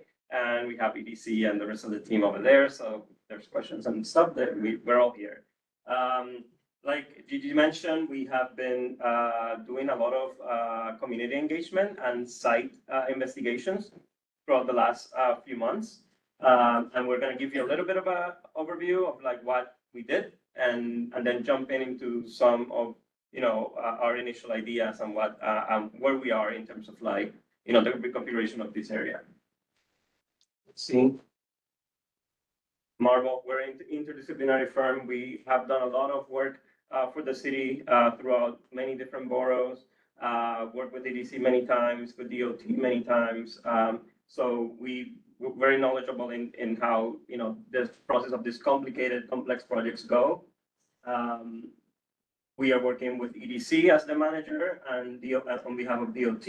And we have a team of engineers that are very, knowledgeable about the work too. So we're working with Stantec and other design team members as well. Just gonna jump to the next one, site intersection. So this boundary in orange is the project boundary. We're here, so the intersection of Worth Street, Mott Street, St. James Street, which is mislabeled here, Oliver Street, East Broadway, Division, Lawyers, Bowery. And the existing Kimlau Plaza is in the middle here in red. And then two key elements of this design is the consideration of the Memorial Arch that exists there, and then the Lindsay Shoe statue. That's also another memorial that's in place that we are keeping in as part of the design. I'm going to pass it to Ishita to do a summary on the community engagement, and then we'll jump right into design observations. Yeah. So I'm Ishta Gore. I'm a director at Marvel, and we've been involved with this project since the spring.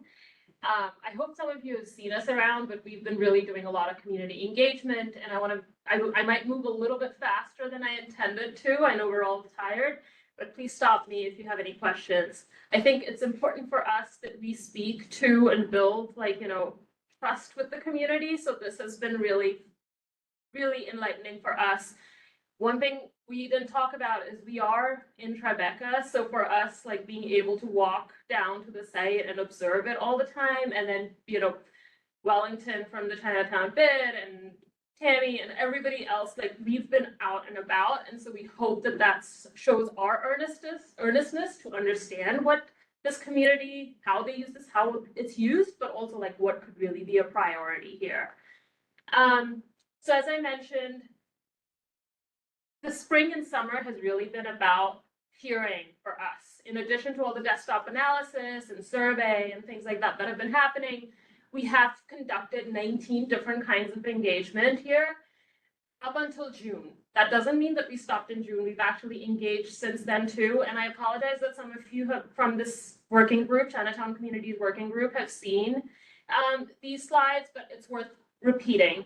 And I think it's important for us to also mention that while we've engaged at the site itself, we have also been tabling in and around the community, including the NYCHA houses, including the block parties that have been happening, both at Gotham Park down by the arches, but also within the bid, events that are hosted within the bid. We've also been speaking to seniors, going to the seniors engagement at 3 different senior centers as well as schools. And so I'm just going to flip through some of these. And one of the things that we really did begin with is we invited CB1 and CB3 and additional other nonprofits to come walk the site with us in early spring last year. It's funny that we're wearing jackets, and it's almost time to do that again. I'm sorry? I was laughing. It's true, right? It's chilly now. And then, so as I mentioned, we've been doing some pop-up events, including at Columbus Park. We've been meeting down at the Chinatown supermarket. On East Broadway, we've done focused engagement at schools, including PS 124, PS 130, the Christie Street after school program. And it's been really fun kind of engaging with children and, envisioning a safe public space for all. We've also been at community events like the Earth Day event at the Smith houses, and we were just back at their Family Day event a couple of weeks ago. And then we've also been hosting focused engagement at senior centers, which actually was a huge success. At the CPC's Open Door Senior Center, our team member actually hosted a Mandarin and Cantonese speaking fully event, and they were able to engage almost 100+ seniors and include, what their priorities are. And it's really heartening for us to hear that, priorities for public space are really similar across age groups. People want places to pause, people want safe spaces, people don't want to feel like they're going to be, hitting and conflicting with different modes of transportation. And most people just want to feel like they can sit. And in addition to all of this in person, we've been doing online surveys, and this survey ran for 7 weeks, and we spoke to 147 responses. I think it was important for us to also collect the information and who was answering these. So a lot of these answers still came from the community and not from, we asked for their zip codes. So it was important, it was helpful for us to know where they're coming from. And so, as I mentioned, summary, 700+ people engaged, 330+ written comments. I'll pass through more detailed what we heard, but really I think that we're learning a lot, and it's going to help define the concepts that we're working on. Collages with by kids is like incredibly fun, but also hearing like, you know, how kids engage with their public space.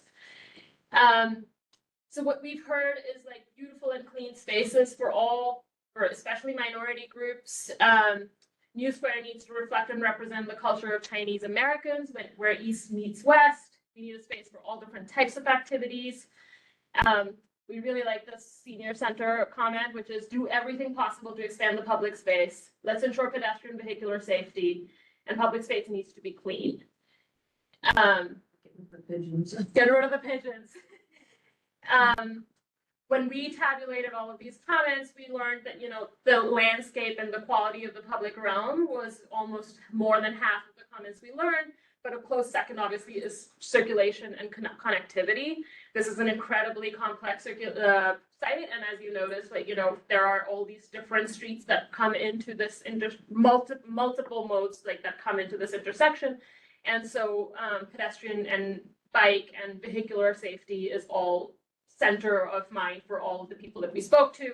And then, as Jadiel mentioned, we have some key iconic like memorials. So there's the Memorial Arch, there's the Lindsay Drew statue, and then there is also an additional funding for a welcome gateway, which is going to be, we're going to be designing together with an artist. So I think that those are things that people were feeling like, you know, the plaza doesn't do justice yet. And so we did, you know, and let's envision a future. What we heard was that, again, providing trees, native plants, shading structure, really, this is not a welcoming space. Most people don't even know when we were talking to them that this existed. And then we were like, you remember that intersection, or you remember where that Memorial Arch is? And so, you know, like we need to make this a destination as much as it can be. For safety and connectivity, I think pedestrian and crosswalk safety was definitely a priority for most respondents.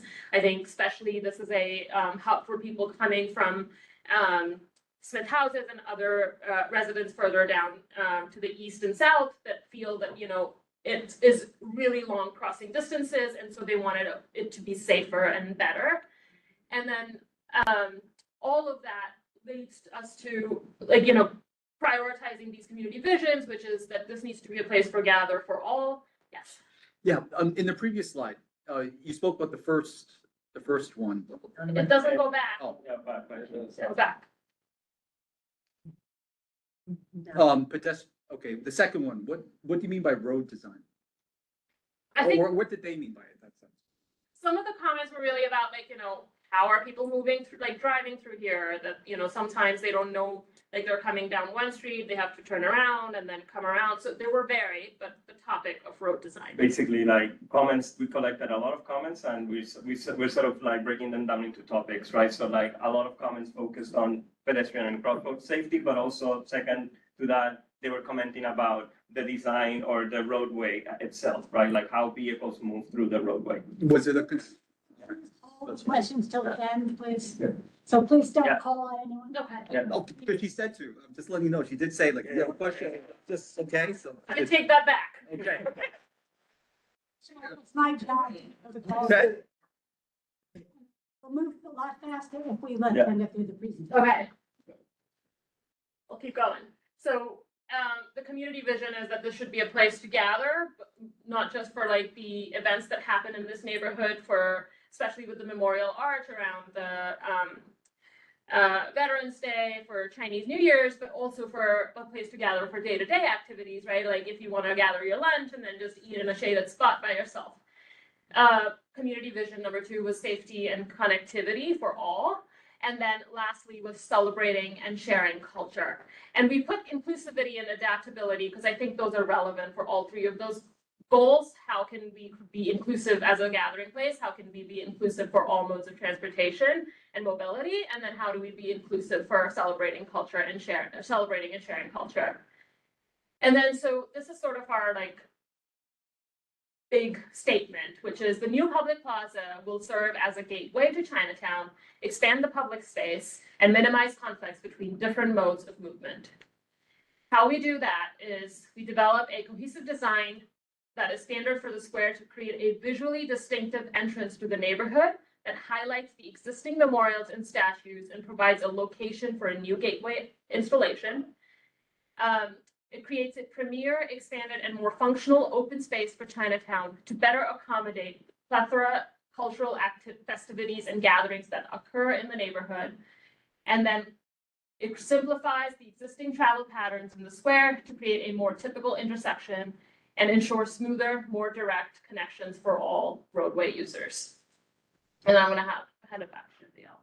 So quickly, the first thing to address here is that this project aims to create better connection, like Ishita just explained, between different kinds of transportation, but specifically, if we look at the connections, the vehicular connection between Worth Street, East Broadway, Bowery, and St. James, and as a result, it moves the plaza space, the open space, to the north side of the intersection, where it's better connected to Mott Street and creates a better connection to East Broadway as well and Doyers. It keeps the memorial as one of the key elements of the plaza in its place, which is landmark, which you see there in the middle, and it more than doubles the open space opportunities here. So 2.5 the times the space for public activation. The three, just to go a little bit, I'm gonna go quickly, but the location of the arch remains in the same place as it is, and that also helps sort of shape the size, the plaza itself. The yellow here is the relocation of the Lindsay Shoe statue, which we have been in close conversations with the Fujianese community and community leaders about the location of it. And one of the main things is that it should be facing East Broadway. So these two locations have been discussed with them as a potential location for that. And then the third one is the memorial, the arch, or the gateway piece, the art piece that we just went through an artist selection process. And we have to yet select a location for that, and we will be doing that together with the artists. Memorial Arch restoration is ongoing right now by Parks. So if you see probably construction over there, that's part of what's happening. The Lindsay Shoe statue, yeah. And then Jennifer Wenma was the artist that came out of the selection, the artist selection process, a process that was led by DCLA, Department of Cultural Affairs, together with this team and the community participation. Came to our space. We had like a lot of discussions, and through that process, Jennifer Wenma came out as the selected artist, and we were about to onboard and engage with them on this process. Two things that I wanted to point out is these are scale comparisons, but also like programmatic character comparisons, just so you get a sense. These are two different plazas that I'm going to show you. The first one is Bogardus Plaza, which is also in this district. If you see here on the right, you see the overlay of what Bogardus Plaza footprint is compared to the plaza that we are proposing here. But also in terms of characters, think of this plaza as like something that mixes a hardscape, a plaza space with green. So something to keep in mind.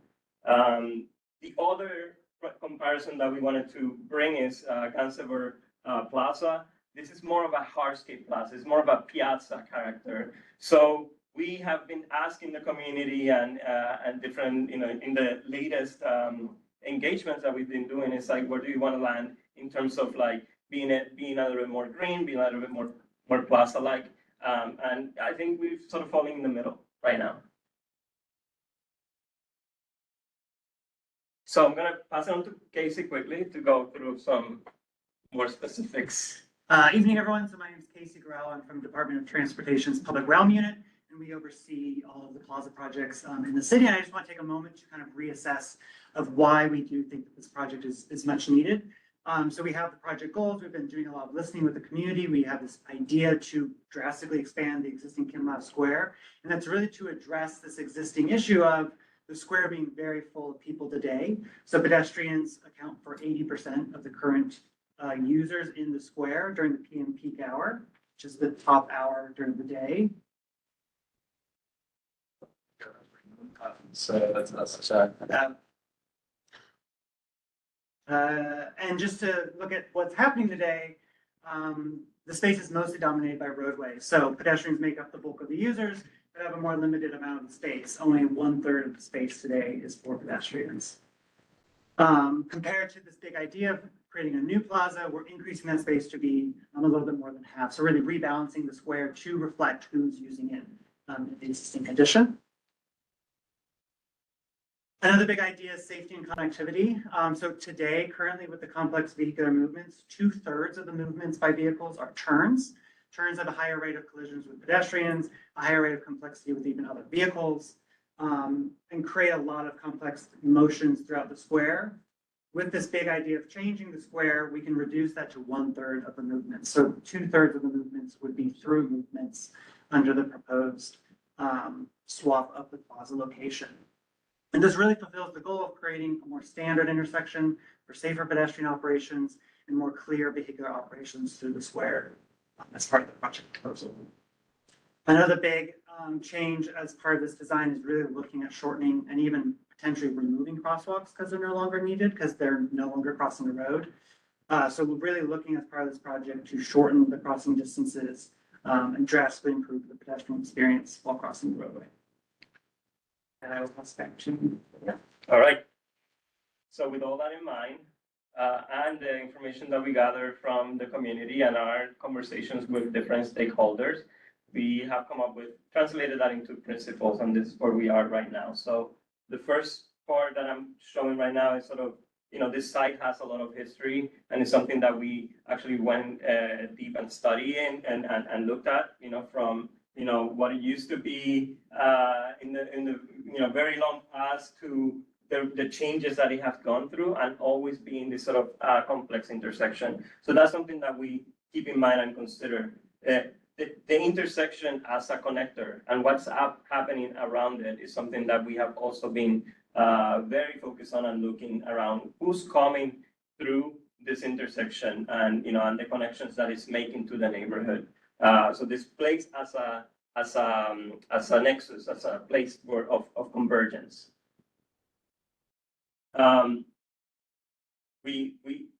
Is this out of place? Is this here? This is just to say that since the last round, we have been continuing engagement on what you see next to this. That's right. So yeah, we have been continuing the engagement and ask people more direct questions about, where we are in terms of the design.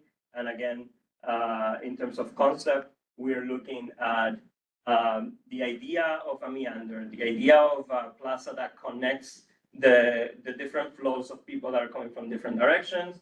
The idea that this place has always been a convergence of neighborhoods, and that the character of the space needs to reflect that. Even in the way that the city has grown around it, it is a place where different sort of neighborhoods and grids come together. And that's something that we're keeping in as we're thinking through the design. So circulation day to day, promoting safer, more direct circulation for pedestrians, especially from Mott and Doyer Street towards East Broadway, from Park Row up towards the Plaza and Doyer Street as well. The idea, we've heard of the fact that this plaza and this intersection is used for parades and events and different kinds of processions, and usually they come from Mott Street and continue towards East Broadway. So that as an important access is something that we need to consider.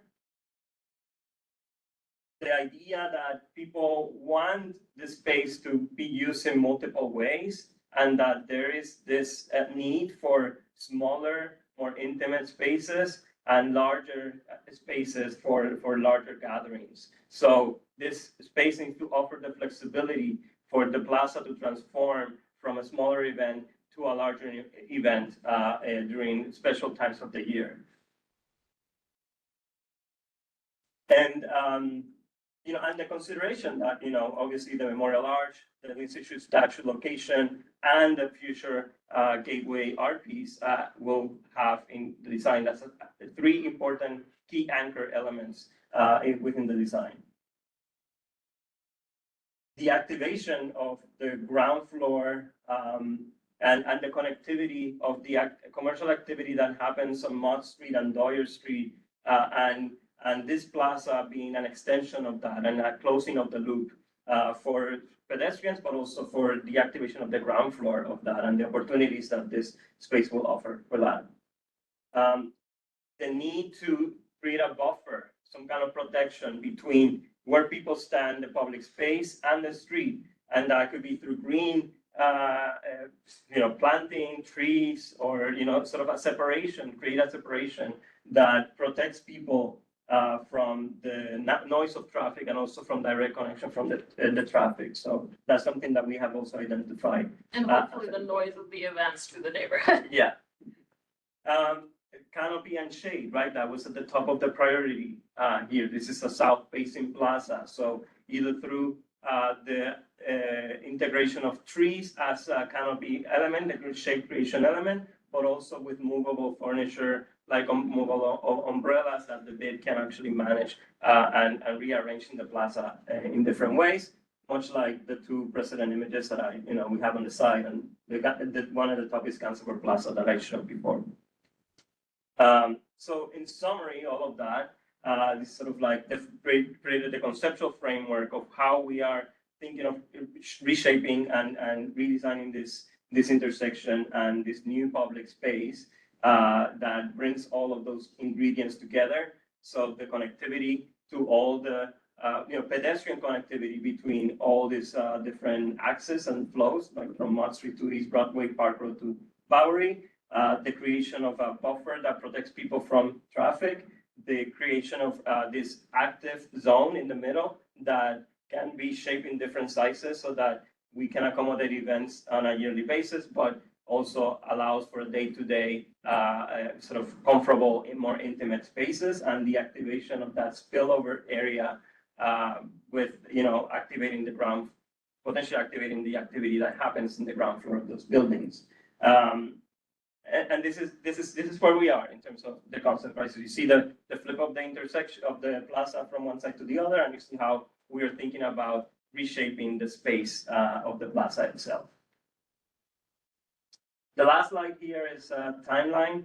This is just to say that we are in the middle of conceptual design, which is the very early stage of the whole design process. So this is about 10% design, and we are continuing to engage all stakeholders and community members to continue to get feedback and continue to reshape and mold the design as we develop it. So just very quickly, I'm sorry, I apologize, but tomorrow is my daughter's first day of kindergarten, and I promised her I'd be home by 8:15. So I just wanted to introduce Kathleen and Sarah. Kathleen, also from EDC, she is the capital lead, so kind of managing the contracts and keeping track of construction, and Sarah's the project manager. They will both stay here. I want to also just add that as part of September's continued outreach, we will be presenting to both the Chatham Towers and Chatham Green shareholders at their meetings this month as well. And then the CB3 meeting is at Confucius Plaza next week, transportation. But if there are any questions specifically for me, I'm happy to answer them now. Oh, and you guys all know how to reach me, of course. Perfect. So I noticed that the design that Park Row is still accessible. Does that preclude the possibility that Park Row could be reopened for traffic? That is at the discretion of the mayor. So the current administration has made a decision that could change. And the second question is on St. James. It's a single lane. And I noticed that St. James is going to be a direct route from the Bowery to St. James Place. Is that going to be wide? Is that possible? Let's see other. What's the perspective? So we're set by buildings. We have buildings, we have sidewalks. That's all we've got, unless we're tearing down buildings, which we're not going to do. So the roadway would stay the same. So we'll try to operate, optimize the operations with the signal timing, but the roads are the roads. 10 years. Right. Training. Any other questions for Gigi before she I leaves? do. I do. We have a whole bunch of people. All right. Gigi, I've raised this question before, and it is a concern as it comes to who's going to be taking care of that active program zone and the gathering space. We've heard from the local bid that they don't have the money nor manpower to manage even what they have now and to run programming. So who will be responsible for this? So DOT is the final overseer of all of the plazas that we manage. We then partner with local organizations for usually day-to-day maintenance, which we have had some early conversations with the bid about. We also do programming through our Plaza Equity Program contract, where we use city resources to create and staff events that are managed. The plaza will also be under SAPO jurisdiction, so any plaza will have to go through review. Our plaza partners get a little bit of an expedited process, but anyone else wanting to have an event in the plaza would go through the standard street activity permit process. Is the current Camelot Square part of the plaza program? No, because it's technically overseen by parks. So this will be part of the plaza This program? will be part of the Will all of it be, or will the area that's around the archway still be considered parkland because of its landmark designation? The small bit of the cobble area around the arch would be parkland, and that and the arch would still be under parks jurisdiction, but everything else is mapped as public place and can be either DOT or DPR jurisdiction, and we discuss the parks and DOT will be taking ownership. I reiterate my concern that I started the question with, and this would have to require funding because the bid that is there currently has already said their thing. So it concerns me when we're talking about, picking out the wallpaper and the drapes, and there's not enough money to manage the functionality of the house. With that, I'll be quiet until we let others speak. Thank you, Tammy. Hi, if I may, submit, an alternative plan, I've been here, I've been here since, the first meetings and asked whether the flip was gonna occur, and I was, this is the first meeting, to really, learn that information. What's the flip? Okay, can we go back to the beginning where they show, what What's the current to the future? Yes, yes. One side. Oh, I see. That's what she's talking about. So this design, was first introduced, 2008, 2009, and we had a community traffic engineer, and this plan was voted down by. For you to come this way. And I don't from know if they here, can- yeah. I The don't know if they can microphones see are here. These are the microphones. Oh, I'm sorry, okay. Yeah, I think you would have to go back to the beginning, it was a red, change. And then are you have timing or? Not very much time. We'll do our best.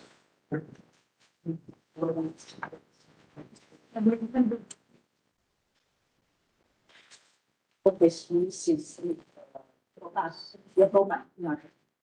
Sorry, yeah. That one.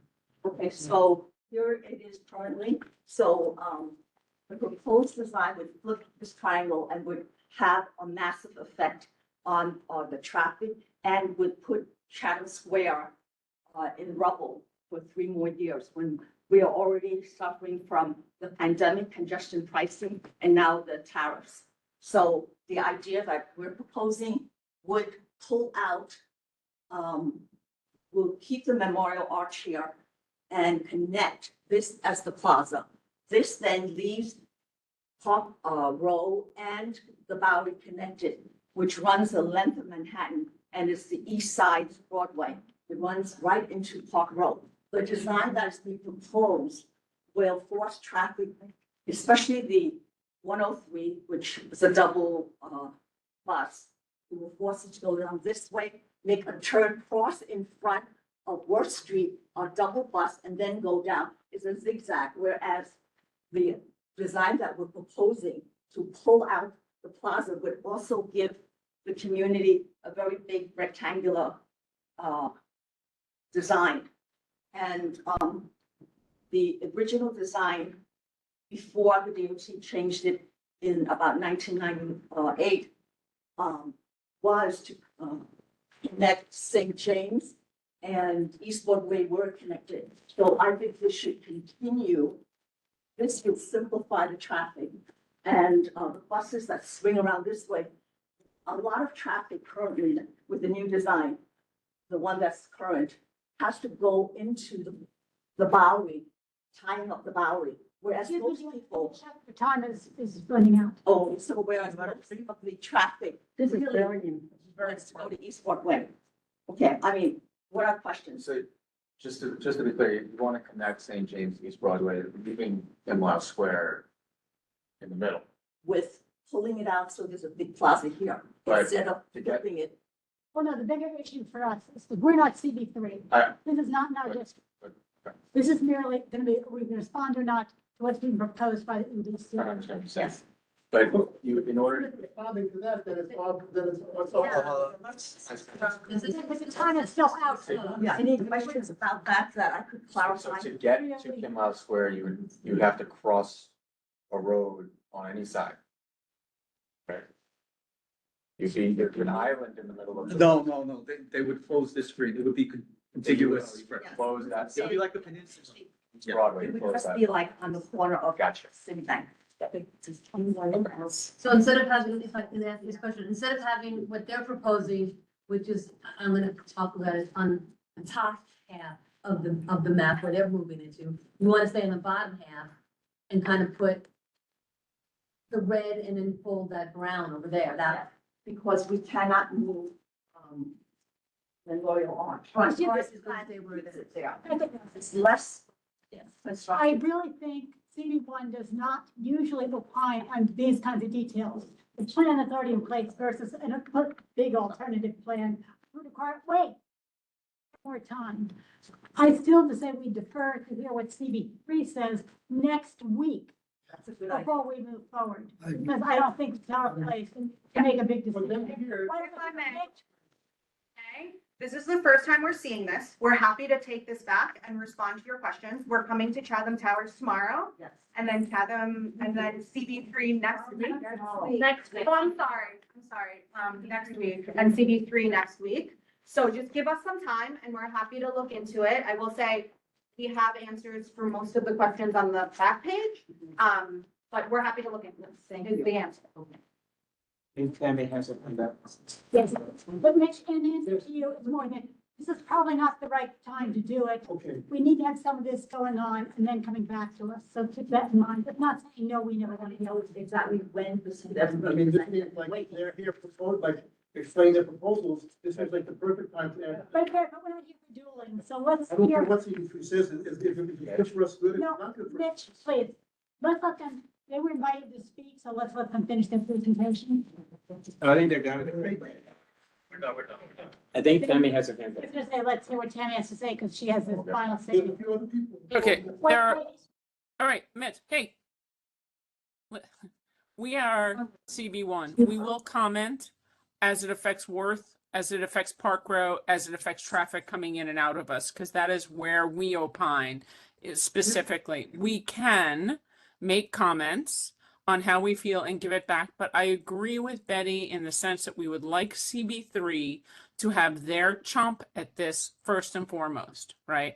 And more than anything, the public who has never seen anything, this is an opportunity that DOT is offering the public and the community who either subscribes to CB1, CB3, whoever it is.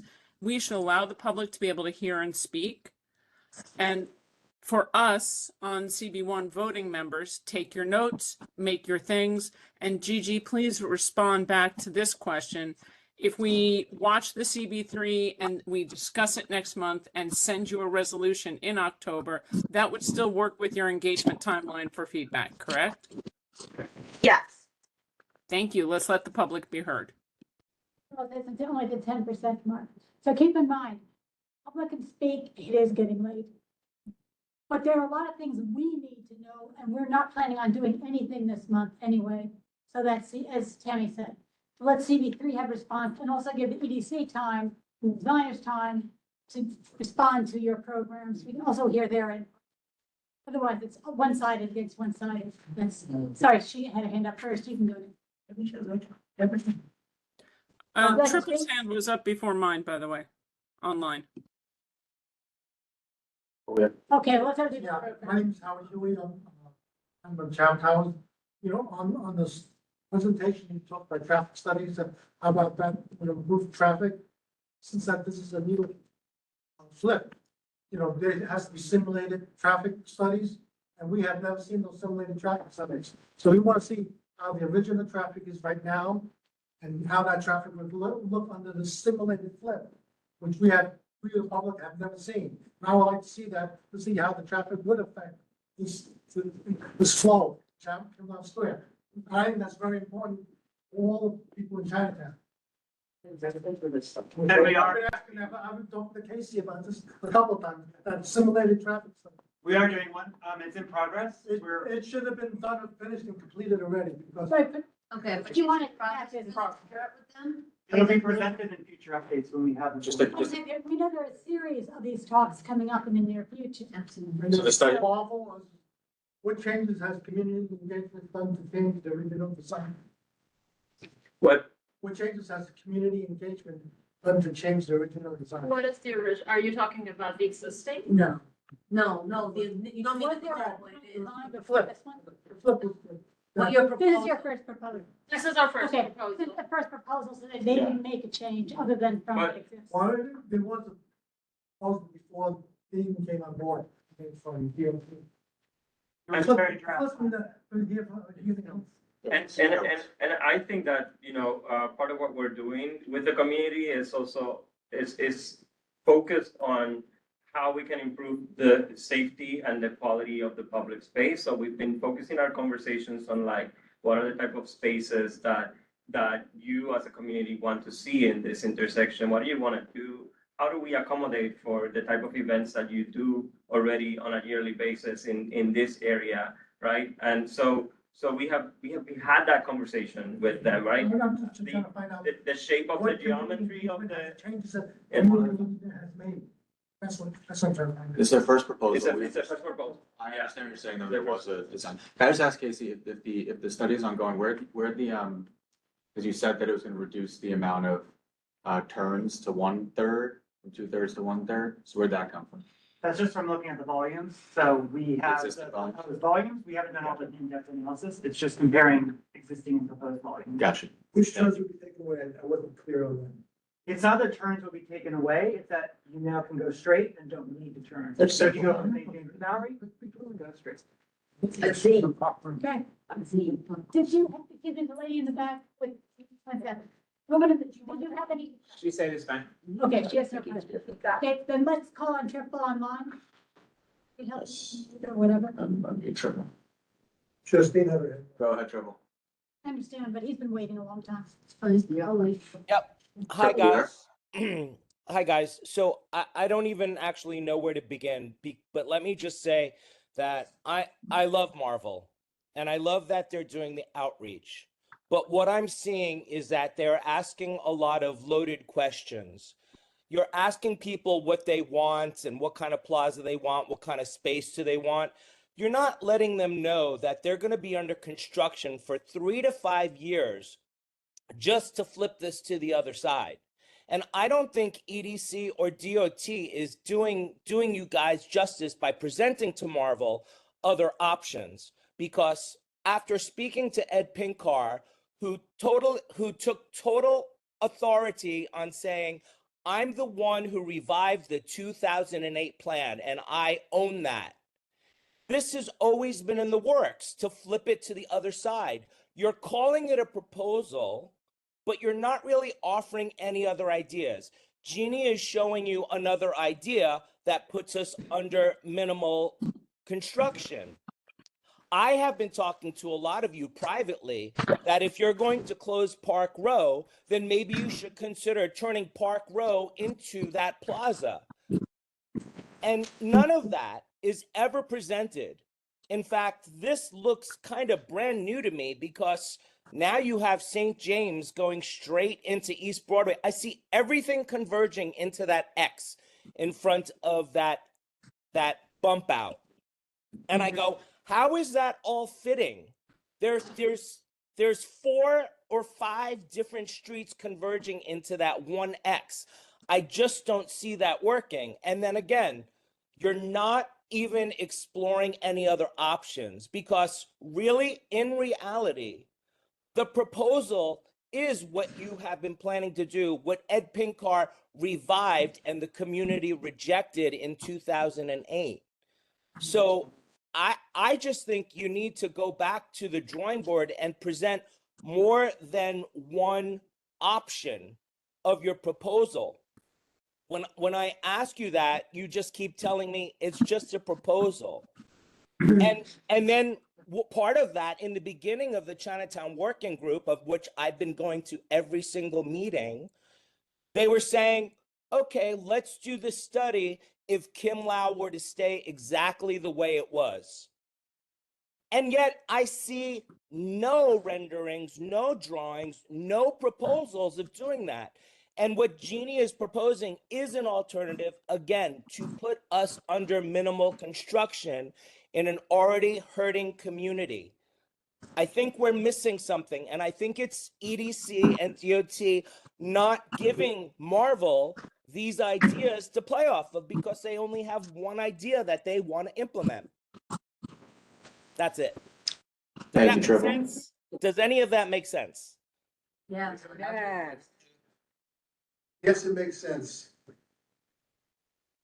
Okay. Since they have 2 meters, there won't Yes. say anything. Oh, no, Tammy, do you want to have more people before you speak, or I'm through with you. shall I recognize you? No, she said keep going. Okay. Oh, Justina, hand up first, and then you can go next. You can go first. Okay, no, thank you. Question is, and this is maybe a stupid question, but on both pictures with, I have photo topics, I don't know how to explain it, that's fine. What is this road up here? Or what is this? And it looks like, is this a road here? No, Yeah. no, that's just an empty lot. And then block walkway, okay. It's an empty So lot. that's never being blocked. No. That was an easy question. And then the second question is to kind of reiterate what these folks are saying as to other options. And I'm not gonna go on and on about it because I don't live there, they do. But just having the idea, and I think he put it very well, you got called in and said, okay, work with this. And what we're saying back, or they're saying back to you is, can you come up with more options before we get to the proposal? Because it's like saying, what color do you want the curtains? I mean, I'll just jump in from DOT's perspective, Yeah. like we've looked at this intersection a lot, and I think, saying we just revived the 2009 plan is a little bit of a disservice to the staff at DOT who've done a lot of work looking at this. We did take a fresh look, and we looked at the data, the volumes, the trends, the travel patterns. St. James to Bowery is a very heavy volume. It's a very direct way people want to go. Worst Street to East Broadway, another very heavy volume. We're reacting to where people want to go, how people want to operate. The concern about buses turning, just quickly looking at the proposal adds more bus turns. Just, we'll look at it more in depth, but it adds more bus turns for the N22s. But, So there's like things to consider. So I think to say that we didn't look at other options, we were Good. responding to travel patterns, demand patterns, space opportunities. The arch is a very limiting factor. We are responding to things. It resembles the 2009 plan. They looked at it then. There may just be kind of one real option that works. Yeah, And and- we'll continue to- How long will the construction last when it's done, when it's done? We don't have an exact timeline yet, but maybe Not quite yet. I mean, we do need to start looking, and we have started a lot of the investigations, the borings, surveys, all that information. We're talking to all the agencies, talking to DEP, Con Edison, all the agencies, DOT, to really understand what's there at this point. So we're gathering all that information right now. We gotta get it on paper. We need to start looking at, and really what it entails so that we understand how to construct it. And that's something, we're gonna also bring on a construction manager early so that we can start looking at it together with someone who's actually gonna be out there to actually build it. And the last question is about Park Row open to, all vehicular traffic, commercial traffic, basically. So this mayor has said no, and it's really up to the mayor to decide one way or the other. If the new mayor, if there is a new mayor, comes in, would it ever be possible with your new design or any of the design to open Park Row, or is it precluded? It remains a roadway. Will it be able to function as like a major arterial that like 500 cars go down? Probably not, but it will be a road. It'll have buses, it'll have an intersection, it'll have a traffic light. It'll be a four-way intersection. It might need to operate differently than it did in the past, but it is still gonna be a roadway under this design. Can I just highlight one thing that Casey said, if we're looking at it from CB1's perspective only, cutting off Worth Street from East Broadway would be hugely disruptive, so. just wanna- But is that what this new plan does, what their proposal does? I Pretty can't- much, Pretty much. yes. Their plan or? This Counter. Okay. I'm gonna say from a CB1 perspective, opening up Park Row would be a nightmare on Frankfurt Street. So keep that in mind. We are CB1, that is something that we should pay more attention to. So what you're clarifying right now is there are a lot of limitations to other options. When you talk about 10% design, you're saying the time frame for EDC is moving forward. The decision is more about the road plan changes with all the details missing, the 90%. Design. She said they're about a 10% design. Yeah, Oh, we focus on, yeah, I mean, I think what we've been brought to do here in the big chunk of the project is the design of the public space, right? So that's what we're focused on, and that's where the 10% is reflected as well, right? So we're working with DOT together to understand the traffic patterns, to understand the intersection design, to do modifications with our engineers to actually improve safety, to ensure that the crosswalks are shorter, that everything flows. Right, so the real focus Yeah. for this committee and CB1 is looking at the major construction part and the movement, how it affects our roads. Because we don't control that particular neighborhood. The gentleman has had it for a long time, but he. Yes, but I still want to clarify, so that's where we are with Betty? what we're responding to this committee, correct? Yes and no. Obviously, we need to talk about the connections on Worth. We need to talk about the connections for Park Row. Currently, I understand from Marvel and from our colleagues at DOT, the demand on St. James is intense. But what I haven't seen from the modeling or anything, the bicycle traffic is intense there because it's been rerouted from the Greenway due to construction. So that need will go back to the Greenway. You're diverted currently from where we are right now. So for us, we need to understand what our benefits are, what our costs are, right? And how the traffic will be able to be rebound, because we are 100% dependent for our access on bus routes up the Lower East Side on the M9 and the other buses that come through there. It's critical for us in understanding those concepts. And quite frankly, the concerns of where the protesters go, because that is now a major concern, which has now been highlighted by the federal government as well, who has decided that they are closing their spaces because they don't want the protesters. They would rather have them pushed out to Worth or Park Row. So those are conversations that I think Marvel needs to know about. Marvel needs to be able to explain back with us. I know DOT is working with them back and forth.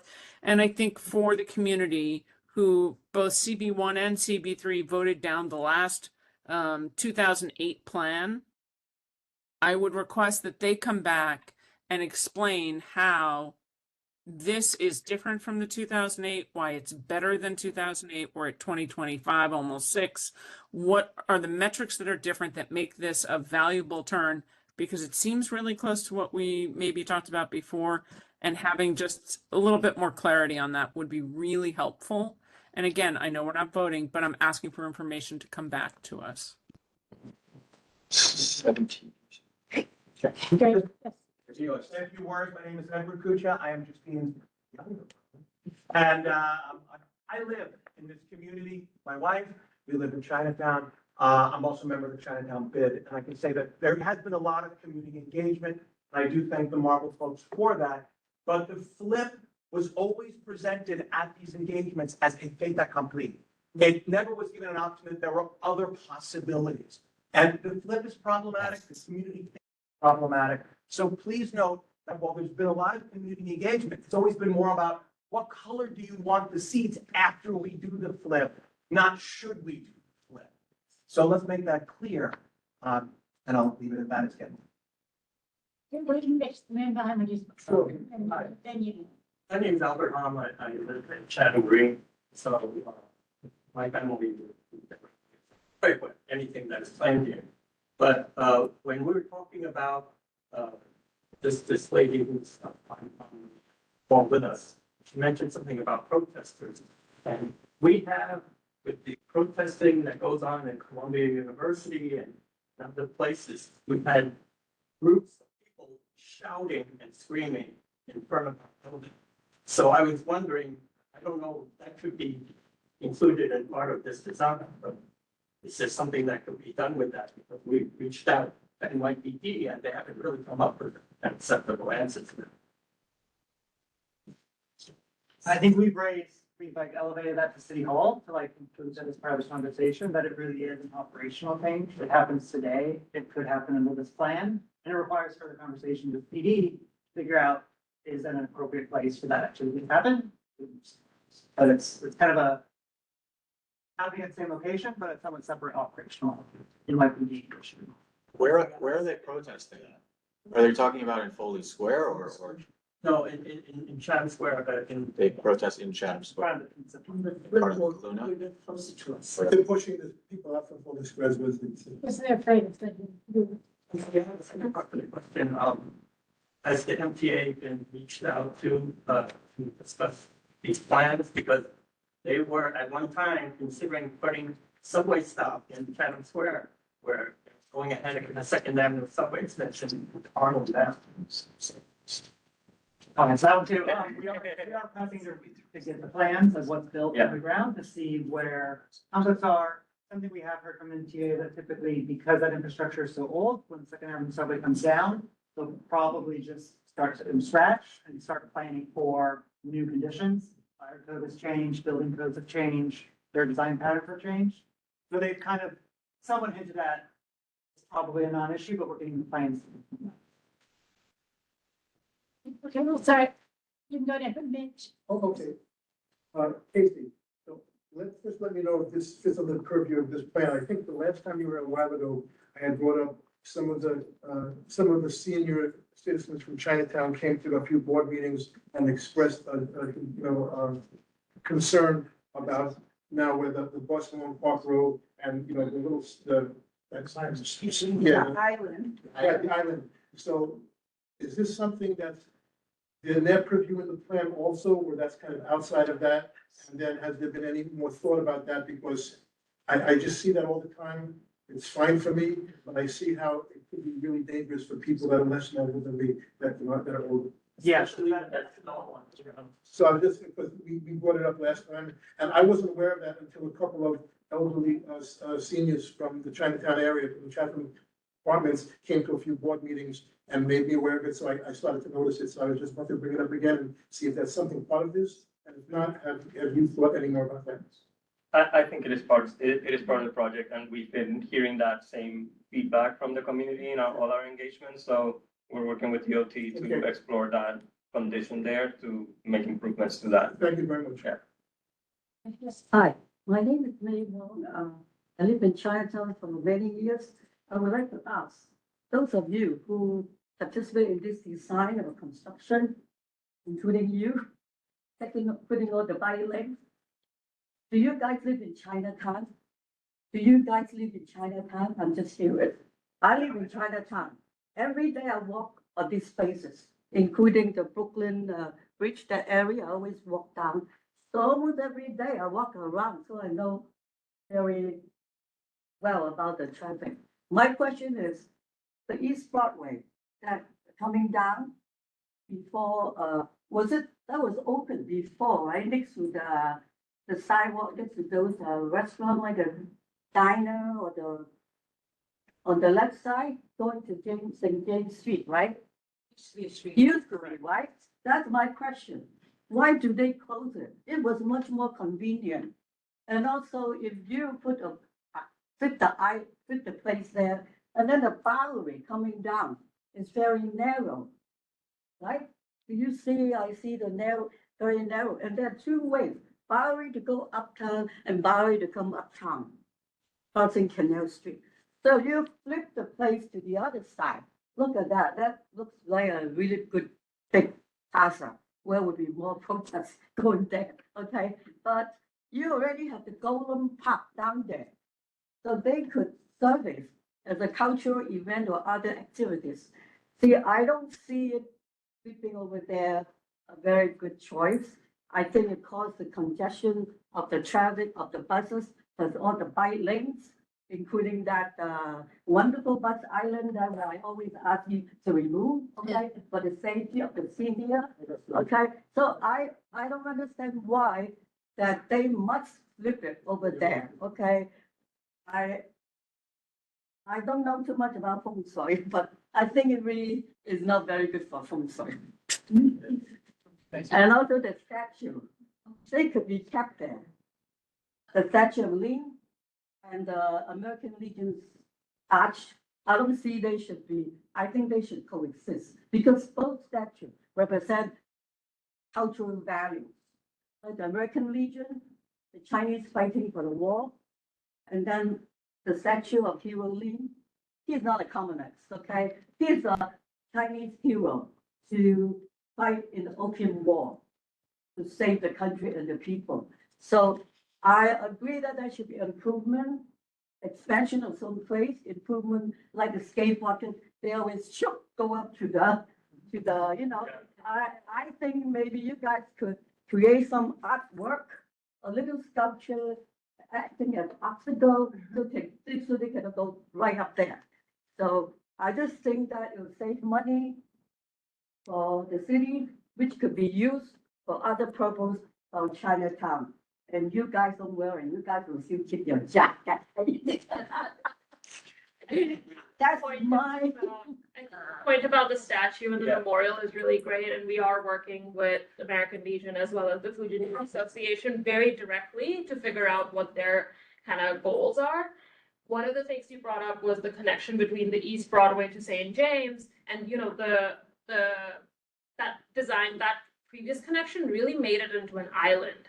And one of the things that it precludes is public space, right? Like, so what Casey presented was that there's so much more pedestrian traffic, and as you mentioned, that people are walking, and these crossings are way longer than average crossings that are needed and should be, that if we were to actually reduce the public space, it just makes more crosswalks.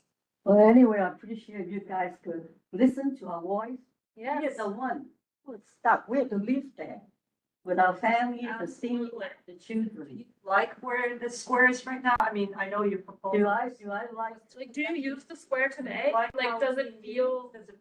I am sorry. I don't like the flip. I appreciate you guys modify, beautify it, make it safer. But the square today and how traffic flows, do you think it works? Like. Yeah, but that should. Across from Town Square to try and get to Mott Street or crossing over to get to Worth Street. Does that work? Because I think one of the things. Yeah, I think she offers some solutions. That was actually better than the DOT then reconstructed it in 1998. They should have left it alone.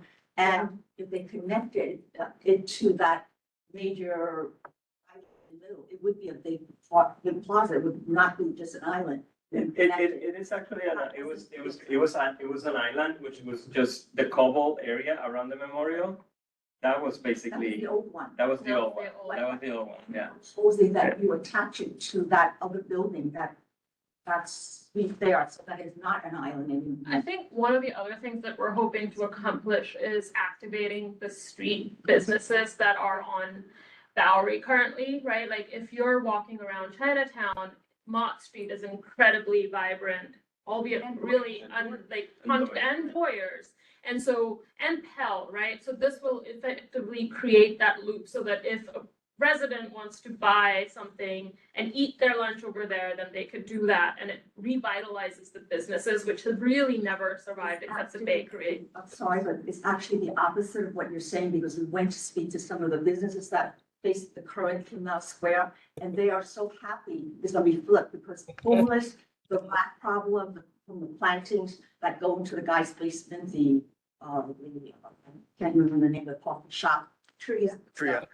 And the skateboarders have broken his windows 2 or 3 times from jumping off. And the rats invaded the basement, that the previous owners sold it for that reason. So they're very happy to have it flipped, because they said that these problems will not be on our side of the street anymore. The homeless problem is a very unappetizing. That is the thing that we don't want in the plaza, because, you know, we hear have a plaza, but then we don't like the plaza. You know, I think that's why Marvel went out to Plaza. And we think Marvel did a wonderful job with Yeah. engagement, Right. but they were given the design. As Trimble said, they were given the design. They had nothing to do with changing it. I think, We'll respond. yes. We'll respond to your design, but we already see some of the conditions that we've been looking at and why, like the pros and cons of successful public space. And so when we respond to, you'll see like the reason that we asked the community not to vote on options is because there wasn't a viable option that was. And that's why I really think it's probably about time to short circuit. Yes, thank you. Why? Because they're not gonna have time to come up with answers. So you're not really fighting proposal against proposal, because they haven't an opportunity to look at it, to give the limitations they already are aware of.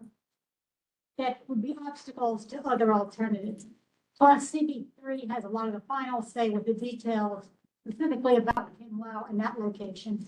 Where our finding has more to do with how it affects us, and that's how the roads connect into and out of our district. And then, I'm happy to be your final voice on this, but my guidance to, I guess, you all would be to, I know this was an abbreviated presentation, but to maybe speak very specifically, and I think Tammy said this earlier as well, to what inputs you have taken from the community and said, like, we have done this. Like, almost literally line by line to say, hey, we did this because so-and-so said they recommended this. I think that's what the gentleman before was asking for, and I think that's what would be helpful going forward. well, and then you do have some data that you talked about, such as the top 3 things that the survey indicated.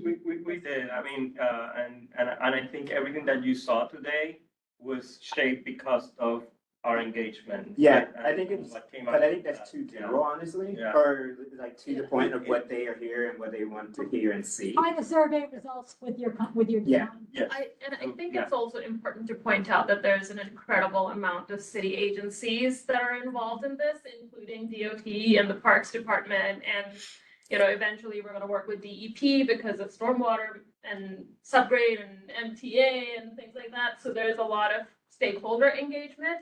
And then also stakeholder engagement with the BID and the American Legion, who are stewards of the Memorial Arch, and the Fujianese Association, who are, you know, stewards of the statue. So I suggest, besides saying what people want or how you're responding, also being clear about the limitations, which Casey was getting after. Yeah. Because those are really non-negotiable issues. Exactly. I think also one of the main purposes of the project is safety. And I don't know if Casey focused enough on it. You know, one of the reasons why we're focused on this project besides the plaza is that anyone who walks through here knows it's not safe. We all do. Anyone that's walked this area. There is the other way to make it safe. Especially now you guys are putting so much fight. I got hit by bike. I thought I survived. I really did. So that's why with all the bike lanes and there's no regulation, no rules and regulation, they come this everywhere they like. So that makes it very dangerous. I guess what I would say is you are really focused on the data driven, which that's my day job. But I think for the community conversations is having it people. There were no accidents at Trans Square. The accidents were at Canal Street, and we kept pointing that out to the DOT. Accidents, the data that was given. Zero. Connect them to the decisions that were made. Yeah, yes. now. But as I said, we are not moving forward with the resolution or anything else tonight. Because we're waiting for what's coming up in the near future that we're going to do. CV3 really has a lot of the driving force on some of the issues he's doing. We look forward very much to learning more about what happens as everyone has the time to respond to the counter proposal. So yes, speaking for. Yeah, my comment on this, proposal is that the shortest point, the shortest distance between 2 points is a straight line, and if you have a lot of meandering, that takes up, that slows, that makes it a longer travel, it also slows it down. Also, you mentioned businesses need to make deliveries, you know? Yeah. So is there, I'm just from this, I don't see it. So I hope that you also keep that in mind. From CB1's perspective, the traffic on St. James Place, because Park Row is closed, it's bad. And I'm concerned that this will create a further bottleneck, and I hope you do consider other design proposals. Are you saying with straightening out the road, you see as a problem? No, it's not straight. No, they made it no, but it's still meanders. It's not fully straight. It is. But it's meandering the way it is, like. Right now, like St. James dead ends into, you know, you have to like turn and then turn. I am happy to do an analysis on the travel, like distances. It's for just the not a straight line. Well, okay, I agree. No, I agree with Jess. It's not a straight line for Park Row. But then also even from this picture here, I mean, the proposal, it's not straight. It actually constricts because you're giving all this space for public space, which is admirable and it has value, but you need functional space, because if you keep just everything open space, people are going to protest and loiter. That's the problem. It has to be functional. You have to have the proper furniture, but it also needs to be useful for the people and the businesses who live there. Yes. Okay. And that's the whole point of this, and that's the whole point of the way that we show you at the end how we were trying to subdivide the space, and that is a direct response of the feedback that we've gotten from the community, the different types of events that the community, different community organizations and stakeholders will want to do in this space and the day-to-day as well. I think you're overvaluing it and not considering transportation flow or capacity in this area, or commercial traffic. Yeah. It brings up Tammy's point of one EDC to give a little bit more guidance on who's going to fund all. The bid is really stretched thin already with funding what they already have.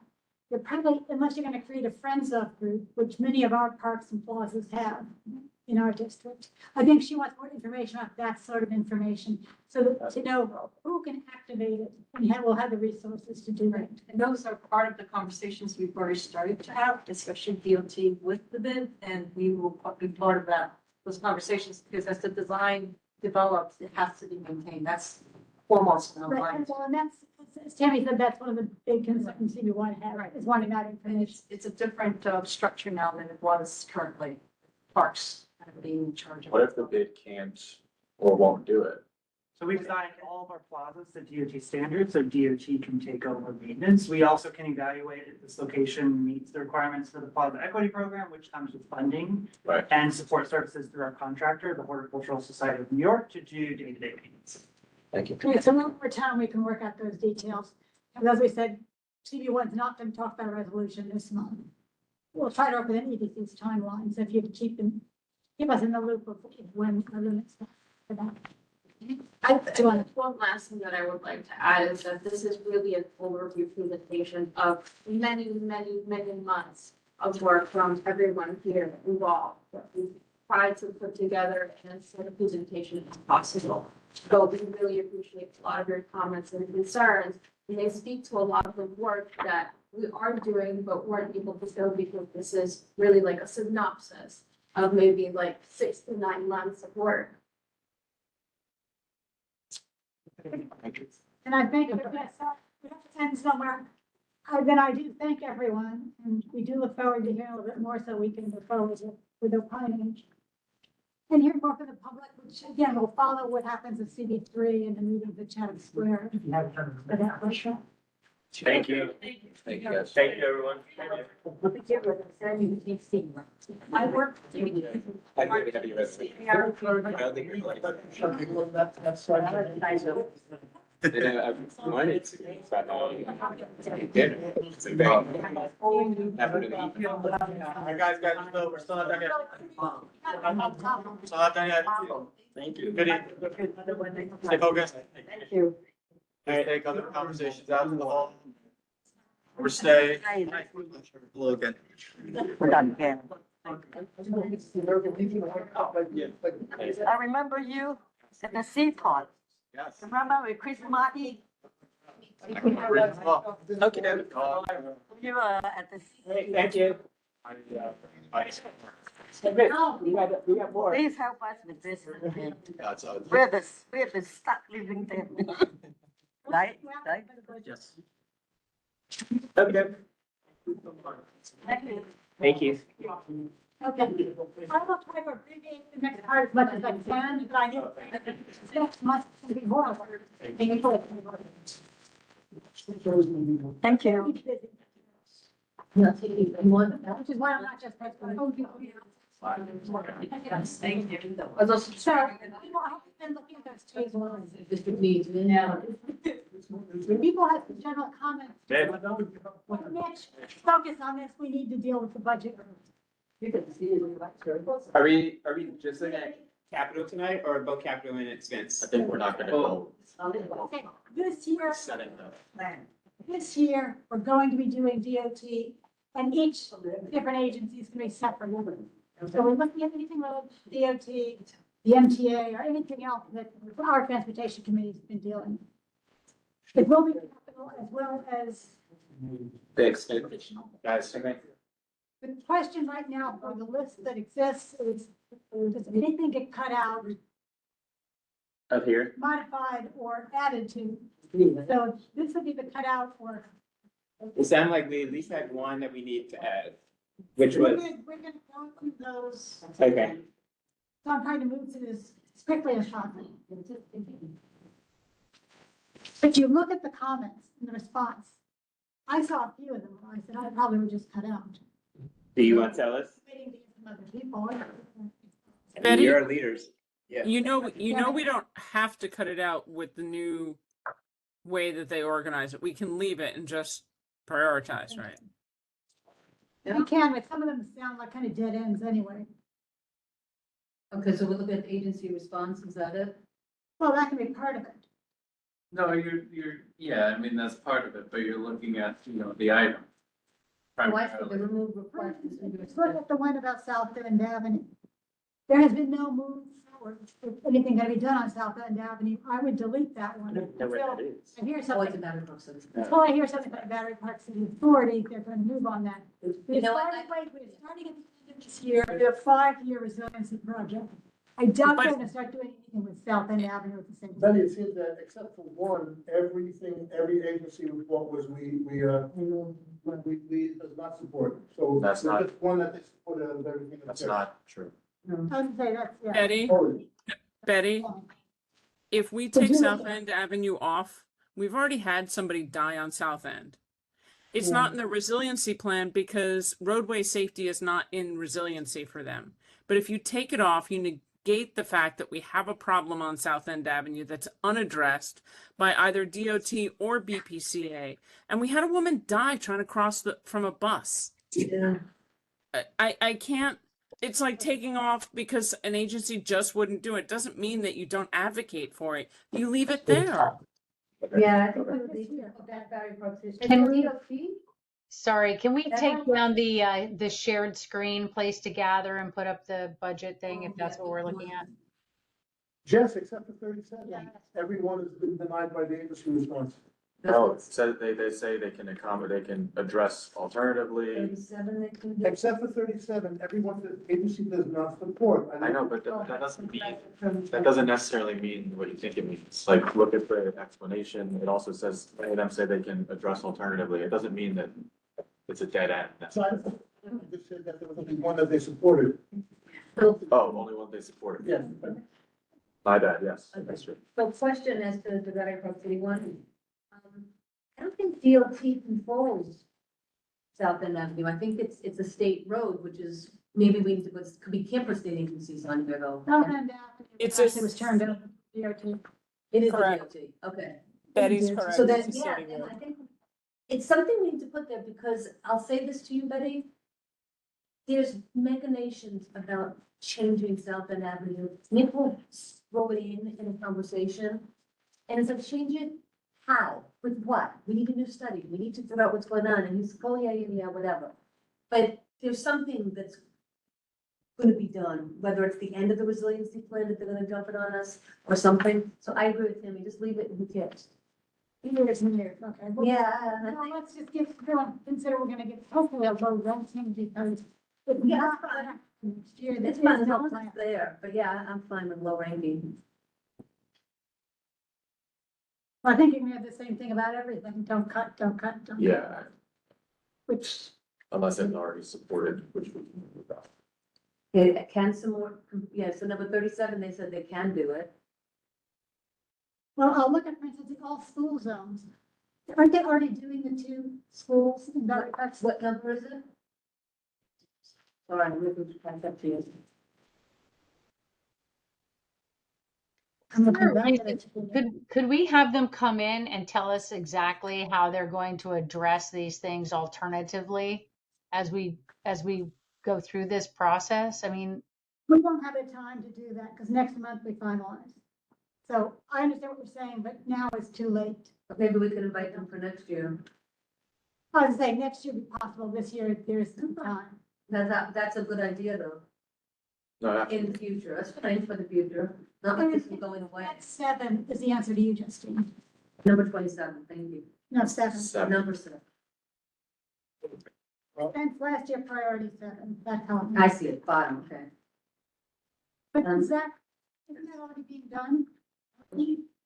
No, Didn't we seriously pass a resolution we have, about the Slate School streets for the 2 schools in Diamond Park City?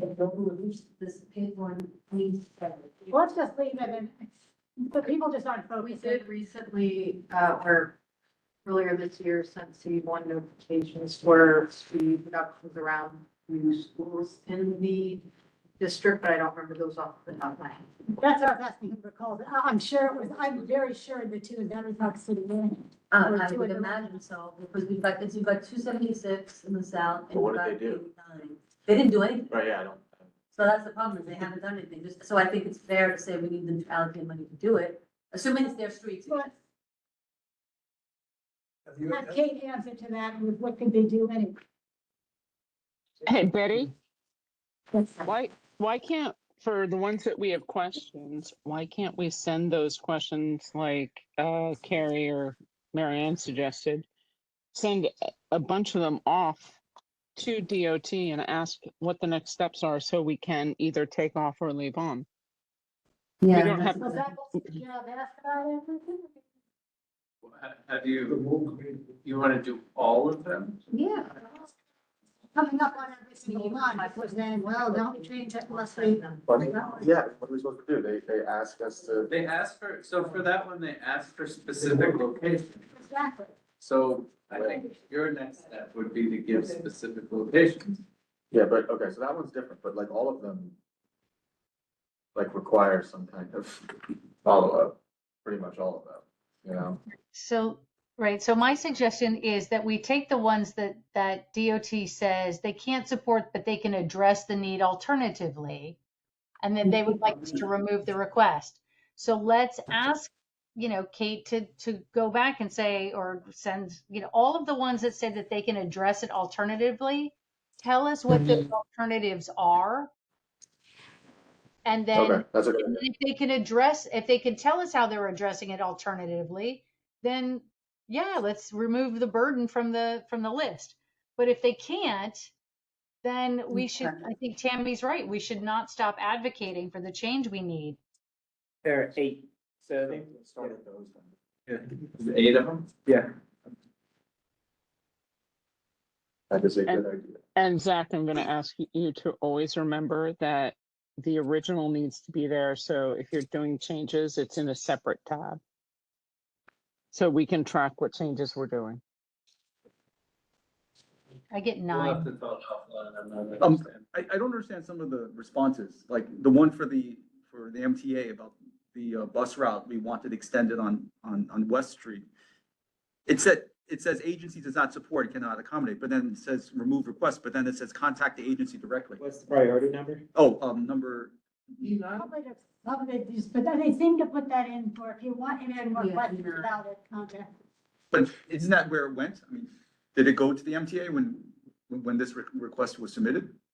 The original request was, isn't it to New York City Transit? Right, right, I mean, that's what I meant. Just to verify again, Eric, they're just saying like, thank you, but no problem. So it I says, think the person for the various agencies does tend to say that when looking at budget. Because you're going to see later, if I ever get to some of the news, which I hope I don't have to cut it all, you'll see that there's some of the changes that are being made. Previous so it sounds comments came. like we're keeping them all. I say, it sounds like we're just gonna keep them all. Yeah, and we'll hear back on the ones that, there's alternative. And we add the capital. Well, I think, capital, and the capital for the, And then do we need to prioritize? no, that's gonna be next month. Okay, So please. Go home, look at the list with your priorities, and we'll let everyone come forward with their top 5 or 6. okay. One that We'll start working from that to see. one that I, like, even though I'd like to see it, the one that I feel that there's no chance of is E23, which is the Dwayne Street, like by the Federal Reservation, plaza. And there's no way they can open that up, even though I would love for them to do that. That's, the Dwayne and Lafayette, Between Broadway. I mean, I'm sorry, we go on the way, we go over to Lafayette. I don't see the, like, even the city having control over that, even though I would like that to happen. I think that one is a possibility. I Especially agree with in you, most- Mitch. I mean, that's where the trade court and the federal building are. There's no shared street gonna happen there. Yeah, I mean, I was done when they closed it, just even after the protest stopped, they closed it, they finally opened That's- it up. Carrie, that's not necessarily true because if they're going to keep it closed, they can turn it into a shared street with a bicycle lane and widened sidewalks and other things, because it's not just about a closed street. It's about ways to accommodate alternative modes of transportation. That doesn't mean it couldn't be a That's link. true. Yeah, I see that. They can do a protected bike lane. Correct, and that's what we're advocating for. Street being a term of art there. I said I would like that to happen. That's I don't see in this climate that the federal government that runs that building would ever allow it to happen, you know what I'm saying? Oh, maybe. Mitch, But we let us already, say comments about others. That goes back to keeping an eye out, right?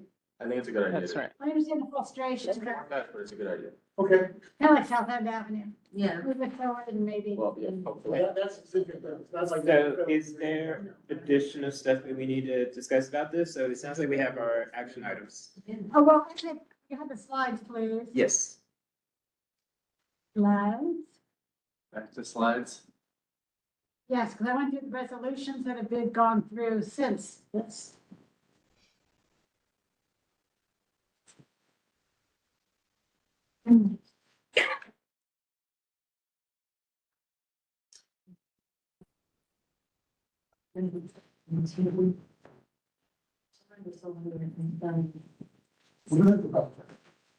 Start. I know, it's like, my daughter threw this at me, and I'm running out of the house. Take this. Meeting. Oh, they had 56 slides. Mm. Believe me, I knew that one had changed. How many do we need to vote? Because you said you were leaving. Okay. This is online. But we have 7 without you. Is that enough? Yes. Okay. Yeah. Yes. You are free. Yeah. Are we voting with living more votes? Yes. Yeah, yes, run through. A request for the bus service, that's already on here, so we're okay with that, correct? Uh-huh. Okay, like Woody. Support for the Friends of Barnett Newman Triangle was one of our resolutions. But they are now a plaza partner. So is this really necessary? No. Okay, then we can move on without that. Where is Barnett? Uh, White's Betty? on Church. I think you keep that. Betty? Wait, everybody stop talking. Okay, now, Tammy and Gary speak. You want- There is a question about the completion of Barnett Newman Triangle. The other things that are going on that about They're on underwater. Church. Sorry, hold on. So your TLDR said we should keep it because that has not been finalized. That's correct. We Okay. can actually, we need to tweak it a little bit, but it would stay on because it's not fully finalized and plushed. Okay. I'll work with Tammy on the wording for that, but we'll keep that Yep. one. Concession agreement, that had, asking for last mile deliveries, and that was asking the plan, how the streets are gonna be used for commercial bikes, making last mile deliveries from Deer City. They have Yeah, not, it's on here. Yeah, Is that on here? I think so. I thought I saw something about, I believe that's- But yeah, I saw something like that. I liked it though. saw something that said something like that.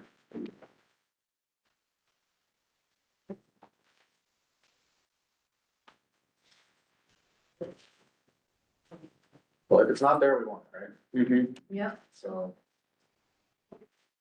Okay.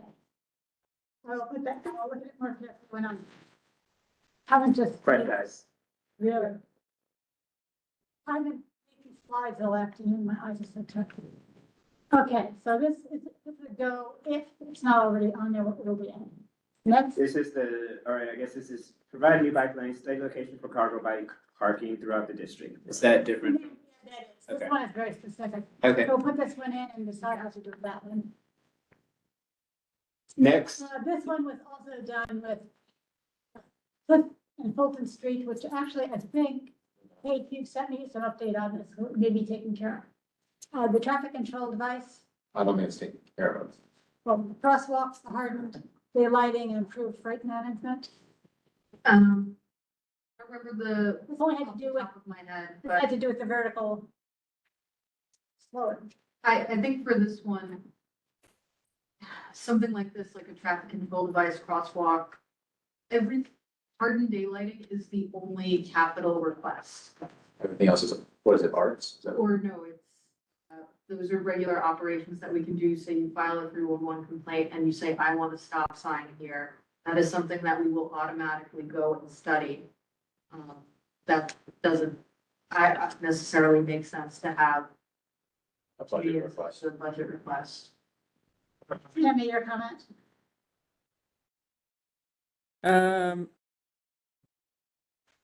I just remember something that happened yesterday at that intersection. I think that I could have the intersection wrong, that we, coming back, today was a blur. Zach would have to be, Zach should be able to confirm.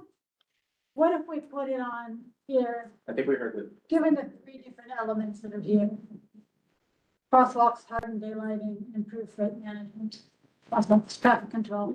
I think there's redundancy, we'll certainly make a It's request okay, as well. yeah, exactly, but it's also making a request for certain. This- You can this- ask for this- traffic control. July resolution. Right. We just did this. We don't, there's no resolution. Well, The one we have resolution on, I think that maybe Tammy you're thinking of is the, under the Brooklyn Bridge. well, this we have resolution on, this is just this resolution. I'm sorry, not, I used the word resolution wrong because it's Okay. confusing, use the word.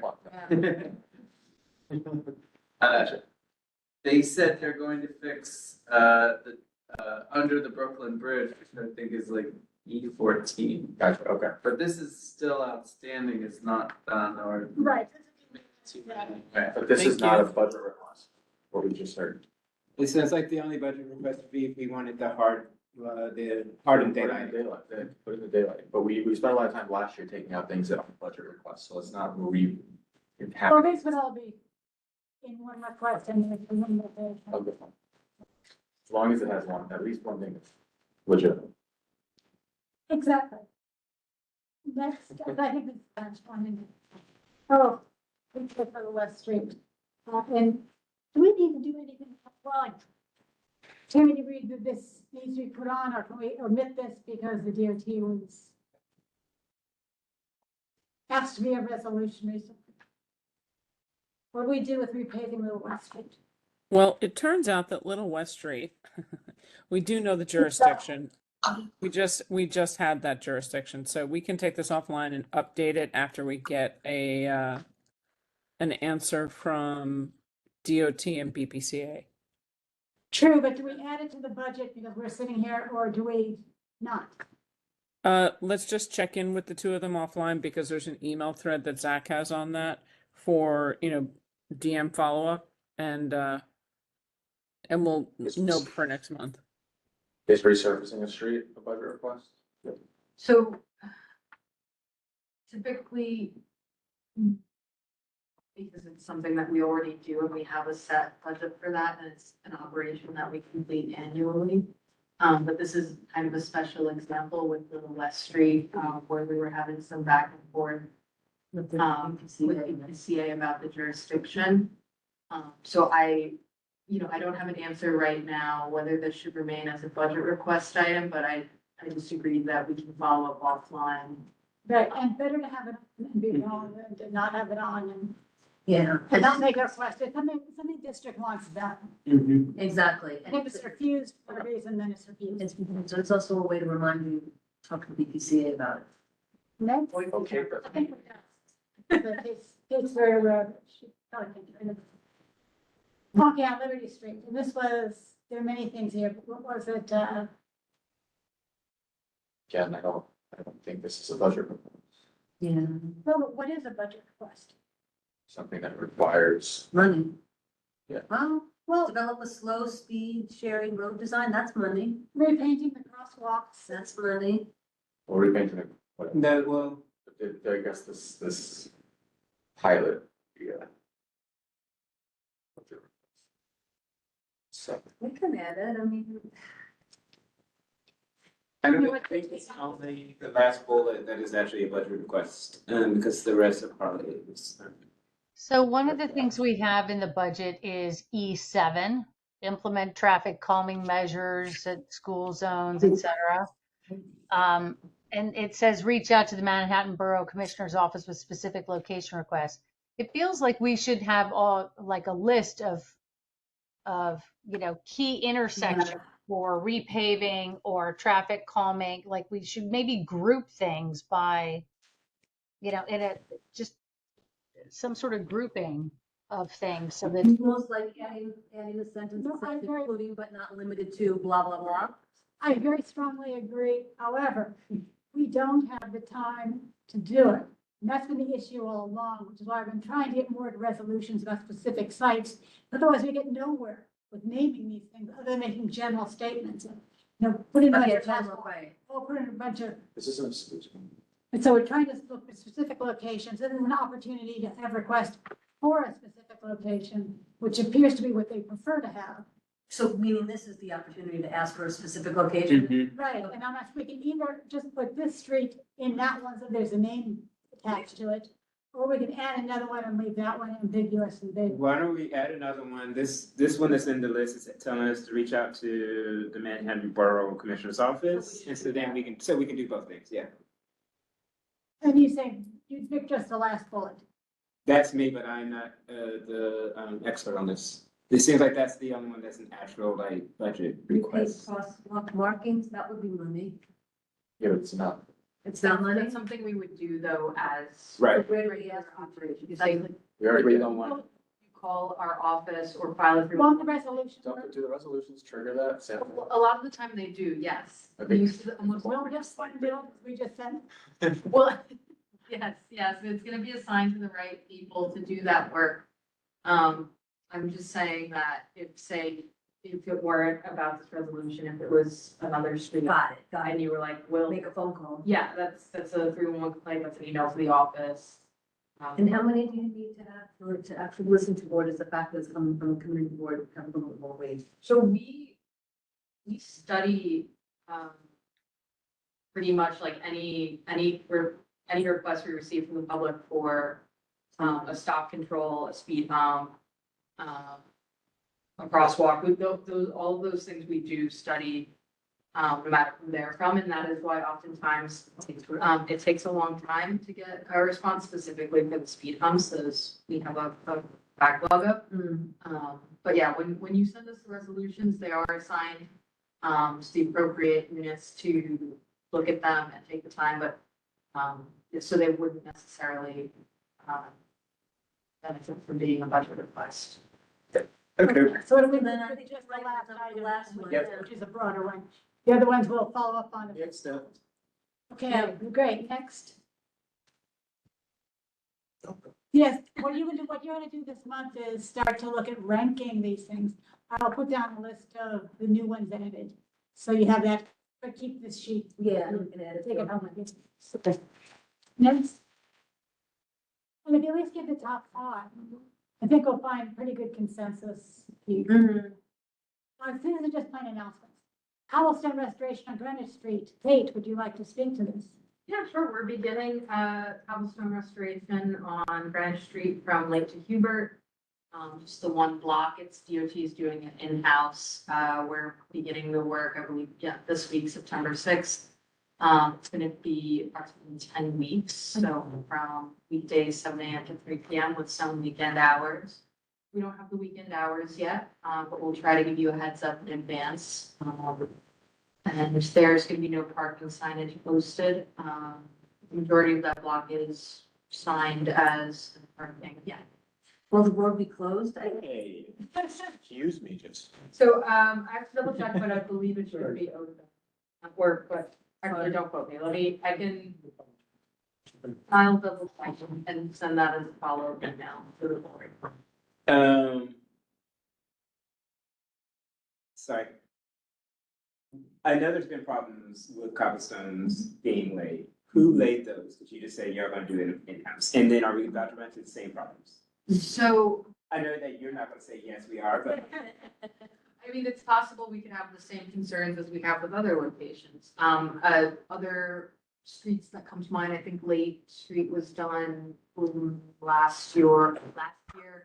That was DDC restored the cobblestones after they were doing some work there. So whenever the utility company or contractor has. You're not going to school till 11:30. You're gonna eat breakfast at what? 10? Please mute him. Anyway, so whenever the cobblestone roadway is opened, the expectation is that the entity that opens it is supposed to restore it in kind. So, in the past, we've had concerns with, the work that DDC did, to reinstall the cobblestones on, I think on Lake Street.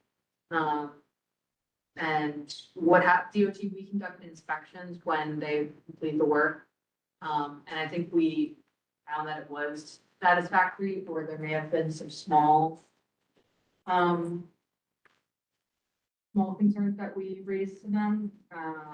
But in this case, so it's DOT would be doing the work here.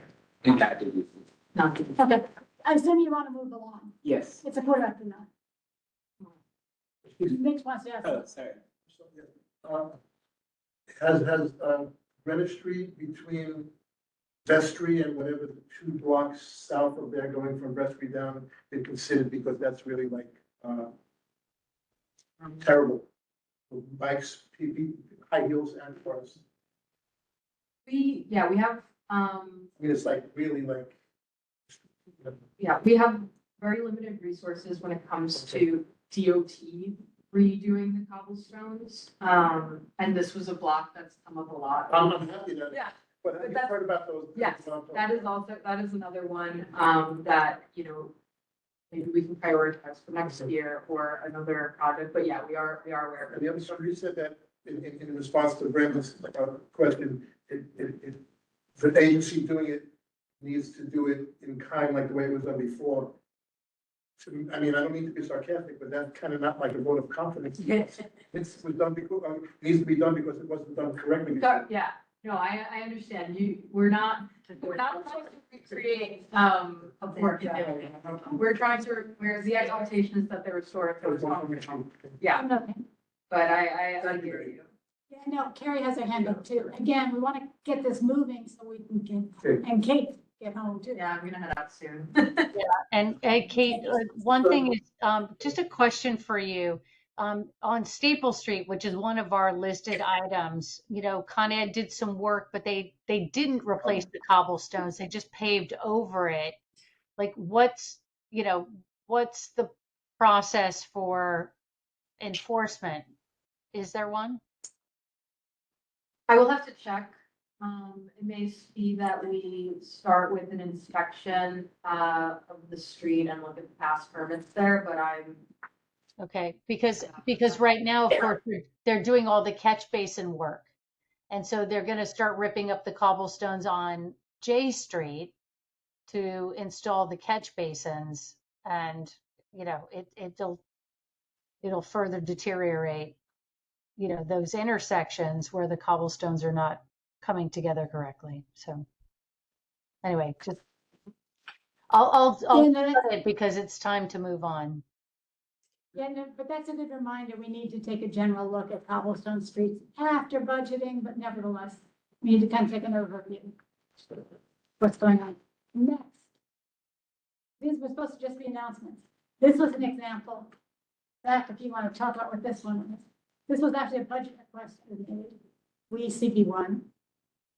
And as you can see, the agency did not support it. If you go to the next slide, zoom up to this year, and to add additional pedestrian crossing at the intersection. We have rejected it then, but sometimes it does work in the future. Some things change and They find some money in it. so this is defense of that. Next. That still did not necessarily, like, wasn't necessarily a budget request. We may have received that via a resolution Hey, or. come on, give us some No, I'm credit just here. Just saying. Let us take a picture. We'll take That was still. Come on. But can, no, the vendors are back on the Brooklyn Bridge, and nobody's doing much about it. Mm-hmm. So next, it's just. Betty, you do know that we sent a note about the Brooklyn Bridge. Yes, there was a note that went out and through the police. So we're gonna see what happens. We're aware of it. Nevertheless, it's gonna need more attention because. Betty, the previous one that you showed was like, I got a complaint against that. No, this is just from a newspaper article. And I don't know why they chose to take pictures here. There were in other locations as well. I guess they're just trying to survive that person, somebody like that. I don't. Right, but there's still a city rule saying you can't do it. So anyway, the council findings, looking at ghost plates, there was a study that was done. So if you remember, this is much narrower than our CB1 resolution was. This was looking at all the different kinds of defaced plates and others. City council only looked at those were out-of-state plates that didn't line up. And surprise, surprise, they found that they did all kinds of things that our resolution point out they did. Next. So city council, a little bit kind of responded to it. Oh, yes, and Jessica Tish's comment back about the NYPD. We need more towing and more tow pads. And more license plate verification, things that, you know, we're probably not gonna change much, but just for completeness, you know, that it's gotten to the NYPD. Next. Yeah, but that makes sense. Canal Street project areas. They are starting to, the DOT's starting to take some comments on it. And so it will be coming to us fairly soon. If you go to the next one, there's actually the timeline. And I think August, right? no, it's later this month. In fact, we will start hearing more about the project in committee. So when I spoke, when you heard from me about more early next year, in fact, it's been pushed up and it's looks like it's gonna be coming to us even sooner than that. Yeah, no, I was just gonna say, I think, we're aiming to have the first public workshop either by the end of September or beginning of October. And then community board, presentations following. That's what I'm telling you. It's going to be really, we have a lot of stuff coming up. So that's why I don't want to delay a lot of things to future months because I know some things already on my schedule. Next, so that's very exciting. The update on vertical speed limiters. Kate, this is all you again. Oh, yeah, sorry. This is a response to our resolution having to do with Fulton Street. And, So yeah, you reached out asking if we were reconsidering the speed limits for the speed, No, like Liberty Street, it was on that resolution too, and Brendan, you had asked what's being done. This was in response to that. So the question that I had was whether or not we were going to change the criteria for speed humps based on the regional slow zone that's been implemented below Canal Street. For now, we are not. In order to qualify for a speed hump, there we have to observe vehicles traveling above 35 miles per hour. So that being the 85th percentile of vehicles traveling. So 85% of the vehicles travel at 35 miles per hour? Yes. Okay. That's not Liberty Street. It's also not desirable. No, I was just trying to understand that. I mean, this go by school zones, shouldn't there be some extenuating circumstances that you want to be proactive and preventive instead of waiting for that percentile to come? And we're installing new speed limit signs around some of the schools in CB1. But you know, speed limit signs, from my experience, in third world countries, they work more than speed signs because people are selfish and all they care about is not messing up their cars. No, understood. And we're also recalibrating the speed cameras below Canal Street as well. If somebody did the front end, I'm sorry for interrupting. As part of the implementation of. So does that mean they send you a ticket by mail? It means because with the implementation of Sammy's Law, we reduced the. Speed limit down, 20 miles per hour, and now, so that is the, if you violate that, that's. I wasn't, I told you, but the road rates, speed bumps have an immediate effect and some of the other things that look better on paper. Well, and I suggest we take that up for a future resolution, because that was kind of my take on this too. Sure. If we're talking about the 85% rule, which there's a lot of arguments about, period, using that, just from the 1950s and 60s. Wait, can you explain the 85%? So 85% of the vehicles have to be traveling in a certain. No, they take 100 vehicles from the speed, the 85th vehicle Got is it. going. So 15 are faster than down, but 84% are slowing. And they will see what speed they're going and say, oh, that's the speed that this road is good for. 15% are faster than 30 miles, for example. So it's funny, you, who's to say they like to drive this boat differently? I thought I have to double check because I may have misspoken then. Okay. Because I called it to. Yeah, no, it's weird, what's wording is so weird. No, But that, anyway, it does say fast, but this whole issue may be something that's worth looking at, is that a standard that should even be used in our district? This 85%, it's 85. It's 85%. 80%. Percentile. Okay. So, yeah, thanks, Kate, so yeah, that's where it stands. Next. And you have to leave. Yeah, I think I'm gonna head out now. Thank you for staying. They're fun This one. came up with our drawing resolution. If you remember, there's a tweet by, I was gonna say that. she was leaving specifically for that reason. Again, the comment is the push now for looking at more of the slow zone and when are we gonna have more pedestrian first? So there is our council person, his tweet. So if you go to the next, you can see it triggered an article in Streets blog going after it and we putting up some of the, make way for them. So what I should have asked, maybe we still should ask, is that if this, because the DOT responded to this and said that they're preparing something, They're gonna do something? they're gonna do something. Yes, they say they're going to. Which is great, but this plan does include the entrance to the Brooklyn Bridge. But I assume that that can't possibly be what they're going to. Yeah, the pilot that they'd already spoken about was not this kind of sweeping change. Not as much But as. what it's going to be, I have no idea what they are right now. We'll see. But the DOT would, again, that's be another future conversation. Yeah. And the Eddie? DOT is still saying they don't have a date yet. Maybe Tammy was talking to you, I think. Yeah, I understand, Tammy. So here's my gig on this. We do have a resolution on Make Way for Lower Manhattan. that's on file from what the work that we've done. What we haven't seen from DOT, which is making me extraordinarily frustrated, is a full pedestrian analysis that was done in 97. And that was done for all of CB1 for opportunities that looked at connections for pedestrian improvement and looked at trucking. At the time, obviously bicycles weren't a thing. So we have not had a real pedestrian priority study since 1997. I'm at the point, it's one of those things that I was going to suggest that we put up for here. The $500,000 that DOT was given by City Council was to take a look at a Make Way for Lower Manhattan like plan. But I'm a little disappointed that we don't have something that actually looks.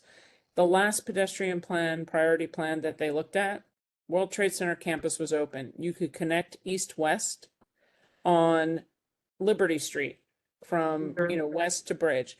It's a very different Manhattan almost 30 years later for CB1 in terms of what streets have been closed, what sidewalks are closed, where things have happened now, where bike lanes have been added. I'm not sure why we would start to go down the road of cherry picking from point without having a holistic look. They did it once, they can do it again. We're gonna wait for. There is the choice of just waiting because the DOT is gonna come forward. And Are the you also council- suggesting that we put it as a budget item? That's what I was thinking, yeah, that would be an easy way to do it. But Yep. why don't we make reference to Make Way so that it's clear that it's tied? No, it's not, no, because we have a resolution on Make Way. But what we don't, have is an update since 97 on a pedestrian priority plan.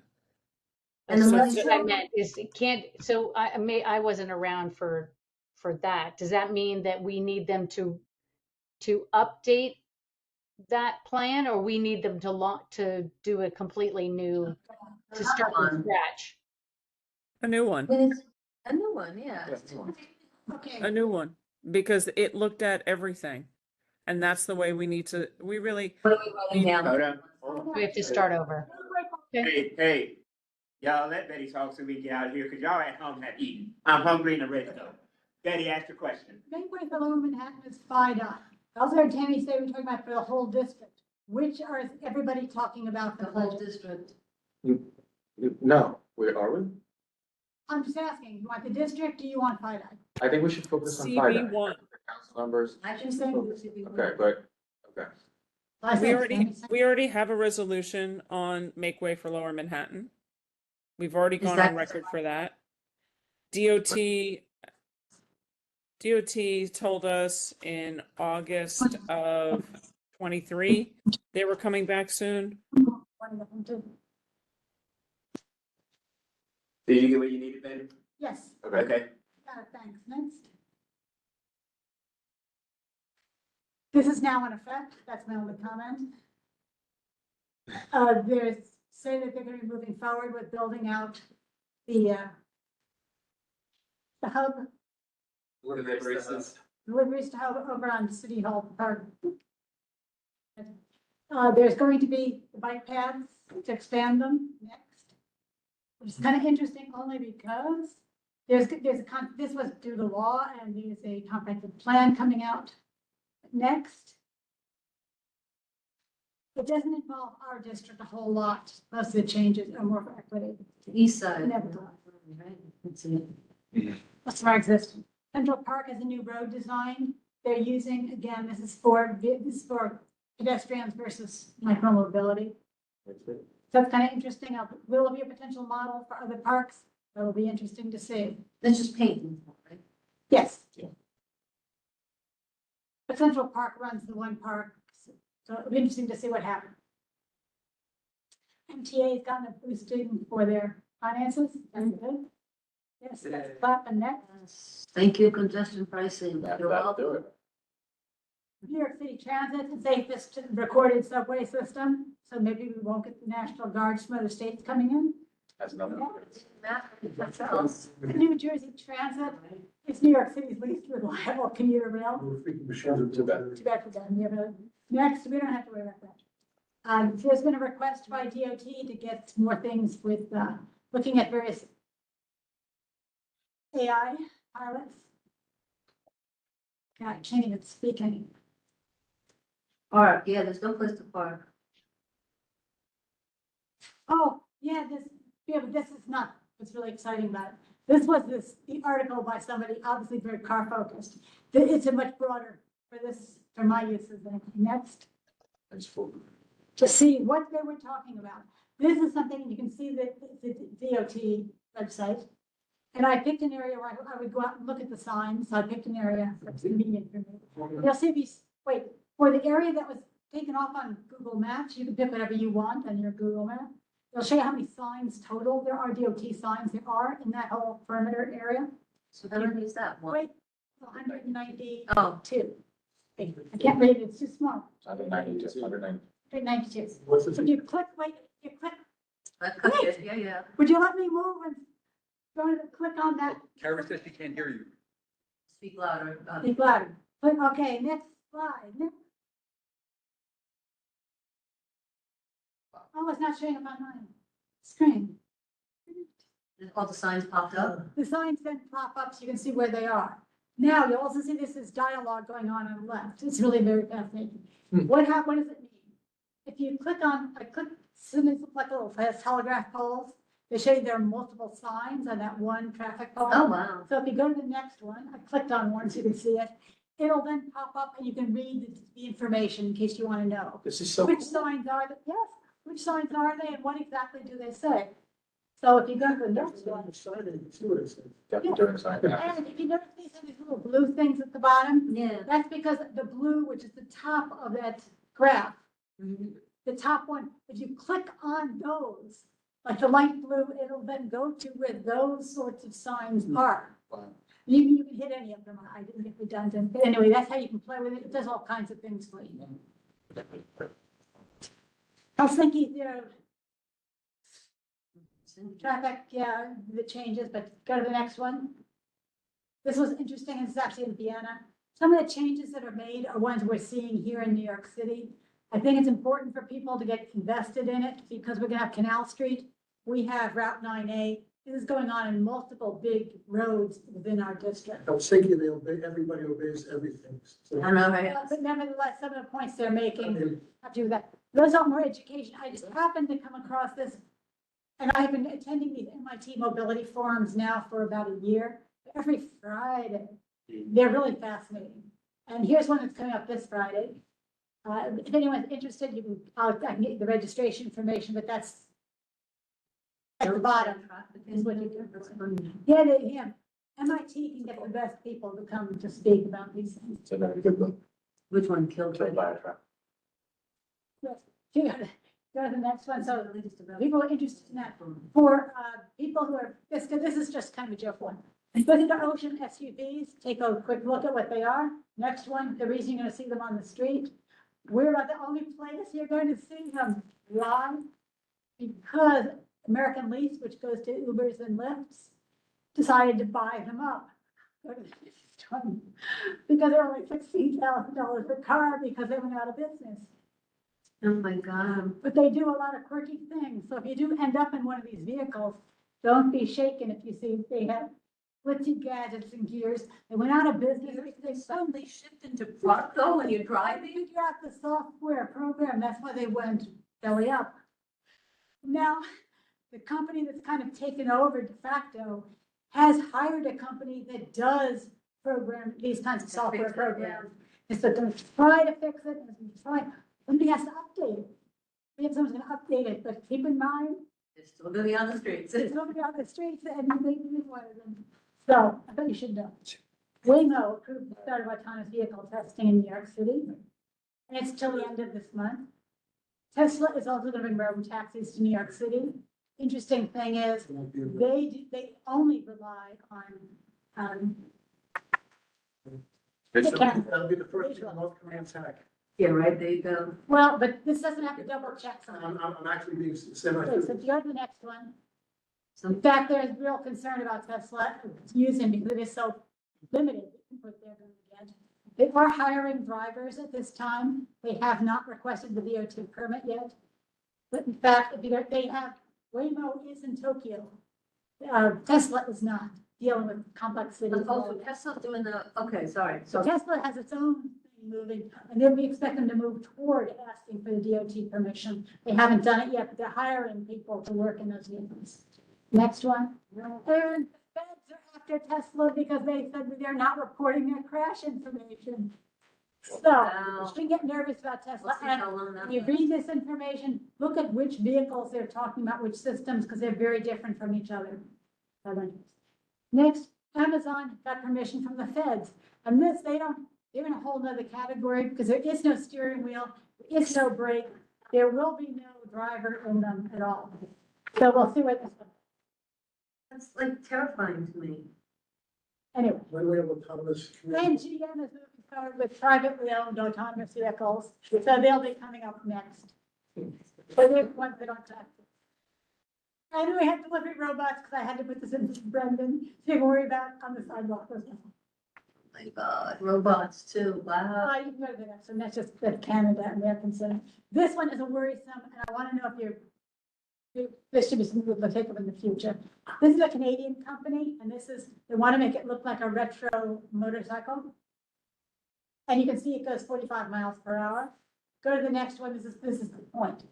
And an e-bike mode, so they can perfect for bike lanes. Not 20 miles an hour, it's not. Yes, it is. I mean, I know it's legal, it's not safe, but it's Right, legal. but that's not my point. I know. You can also flip it to 30 miles per hour for their moped mode, or the same vehicle can go off mode and go 45 miles per hour. And it's just a matter of the driver choosing which. Oh, that's mode. even worse. That's what I'm saying. This is a slippery slope that I'm concerned about. Wyoming. Wait, go to the next one, because I thought maybe that's the only one. No, and this one put an elder in it. Oh, I love But that's No, not, that is not the kind of scooter. focus on the right, but focus on the problem.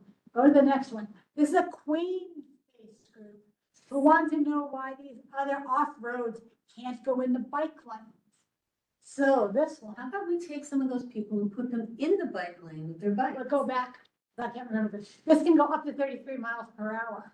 So keep in mind, these are vehicles, should there be something saying they shouldn't be allowed? Yes, they should be. Because there shouldn't be something that can be multiple functions. Yeah. V doesn't particularly. Well, Should be yeah, we gotta locked. look at them. It should be locked. So let's look at that for a future resolution. Some money coming into New York City Ferry and Staten Island Ferry from feds, Yeah, yeah. they're happy, yeah. Yes.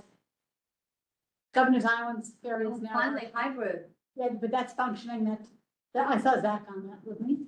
Yes, so that's operating now. Joby Aviation has purchasing. Blade. Blade, that's right. So they're going to all three of the helicopter ports in Manhattan. We'll have Joby coming in, but moving Blade out. And Blade, of course, does commuter kinds of drive. The airports, the Hamptons. Next one, this is just to show how international it is. And for those who are pointing to the UK, keep in mind, the electric vehicles are no longer exempt, and their charges are going up at Christmas Day. They'll be equivalent to $24.40 a day. Wow. And next, this is kind of a joke. This is New York City's, when they talk about wayfinding signs, keep in mind, this person's tweet just made me laugh. They got blue sky now. Right, but this is New York City's view of wayfinding signs. Next, this is a lighter side of it. And this one, because DOT has a guy with a sense of humor who posts. Video of the bridge better. And so, also, meeting's adjourned, but keep in mind, our meeting is moved next month. It's on Thursday, the 16th. So do be aware that next month you're gonna have to check the agendas. Yes, this is Battery Park City, where they built the buildings. And that's, the week. Yeah, that is. This is for the harvesting. That's why I said, for the month of September, we're in harvest season. So it doesn't look like That's very important. See you later. Bye, everyone.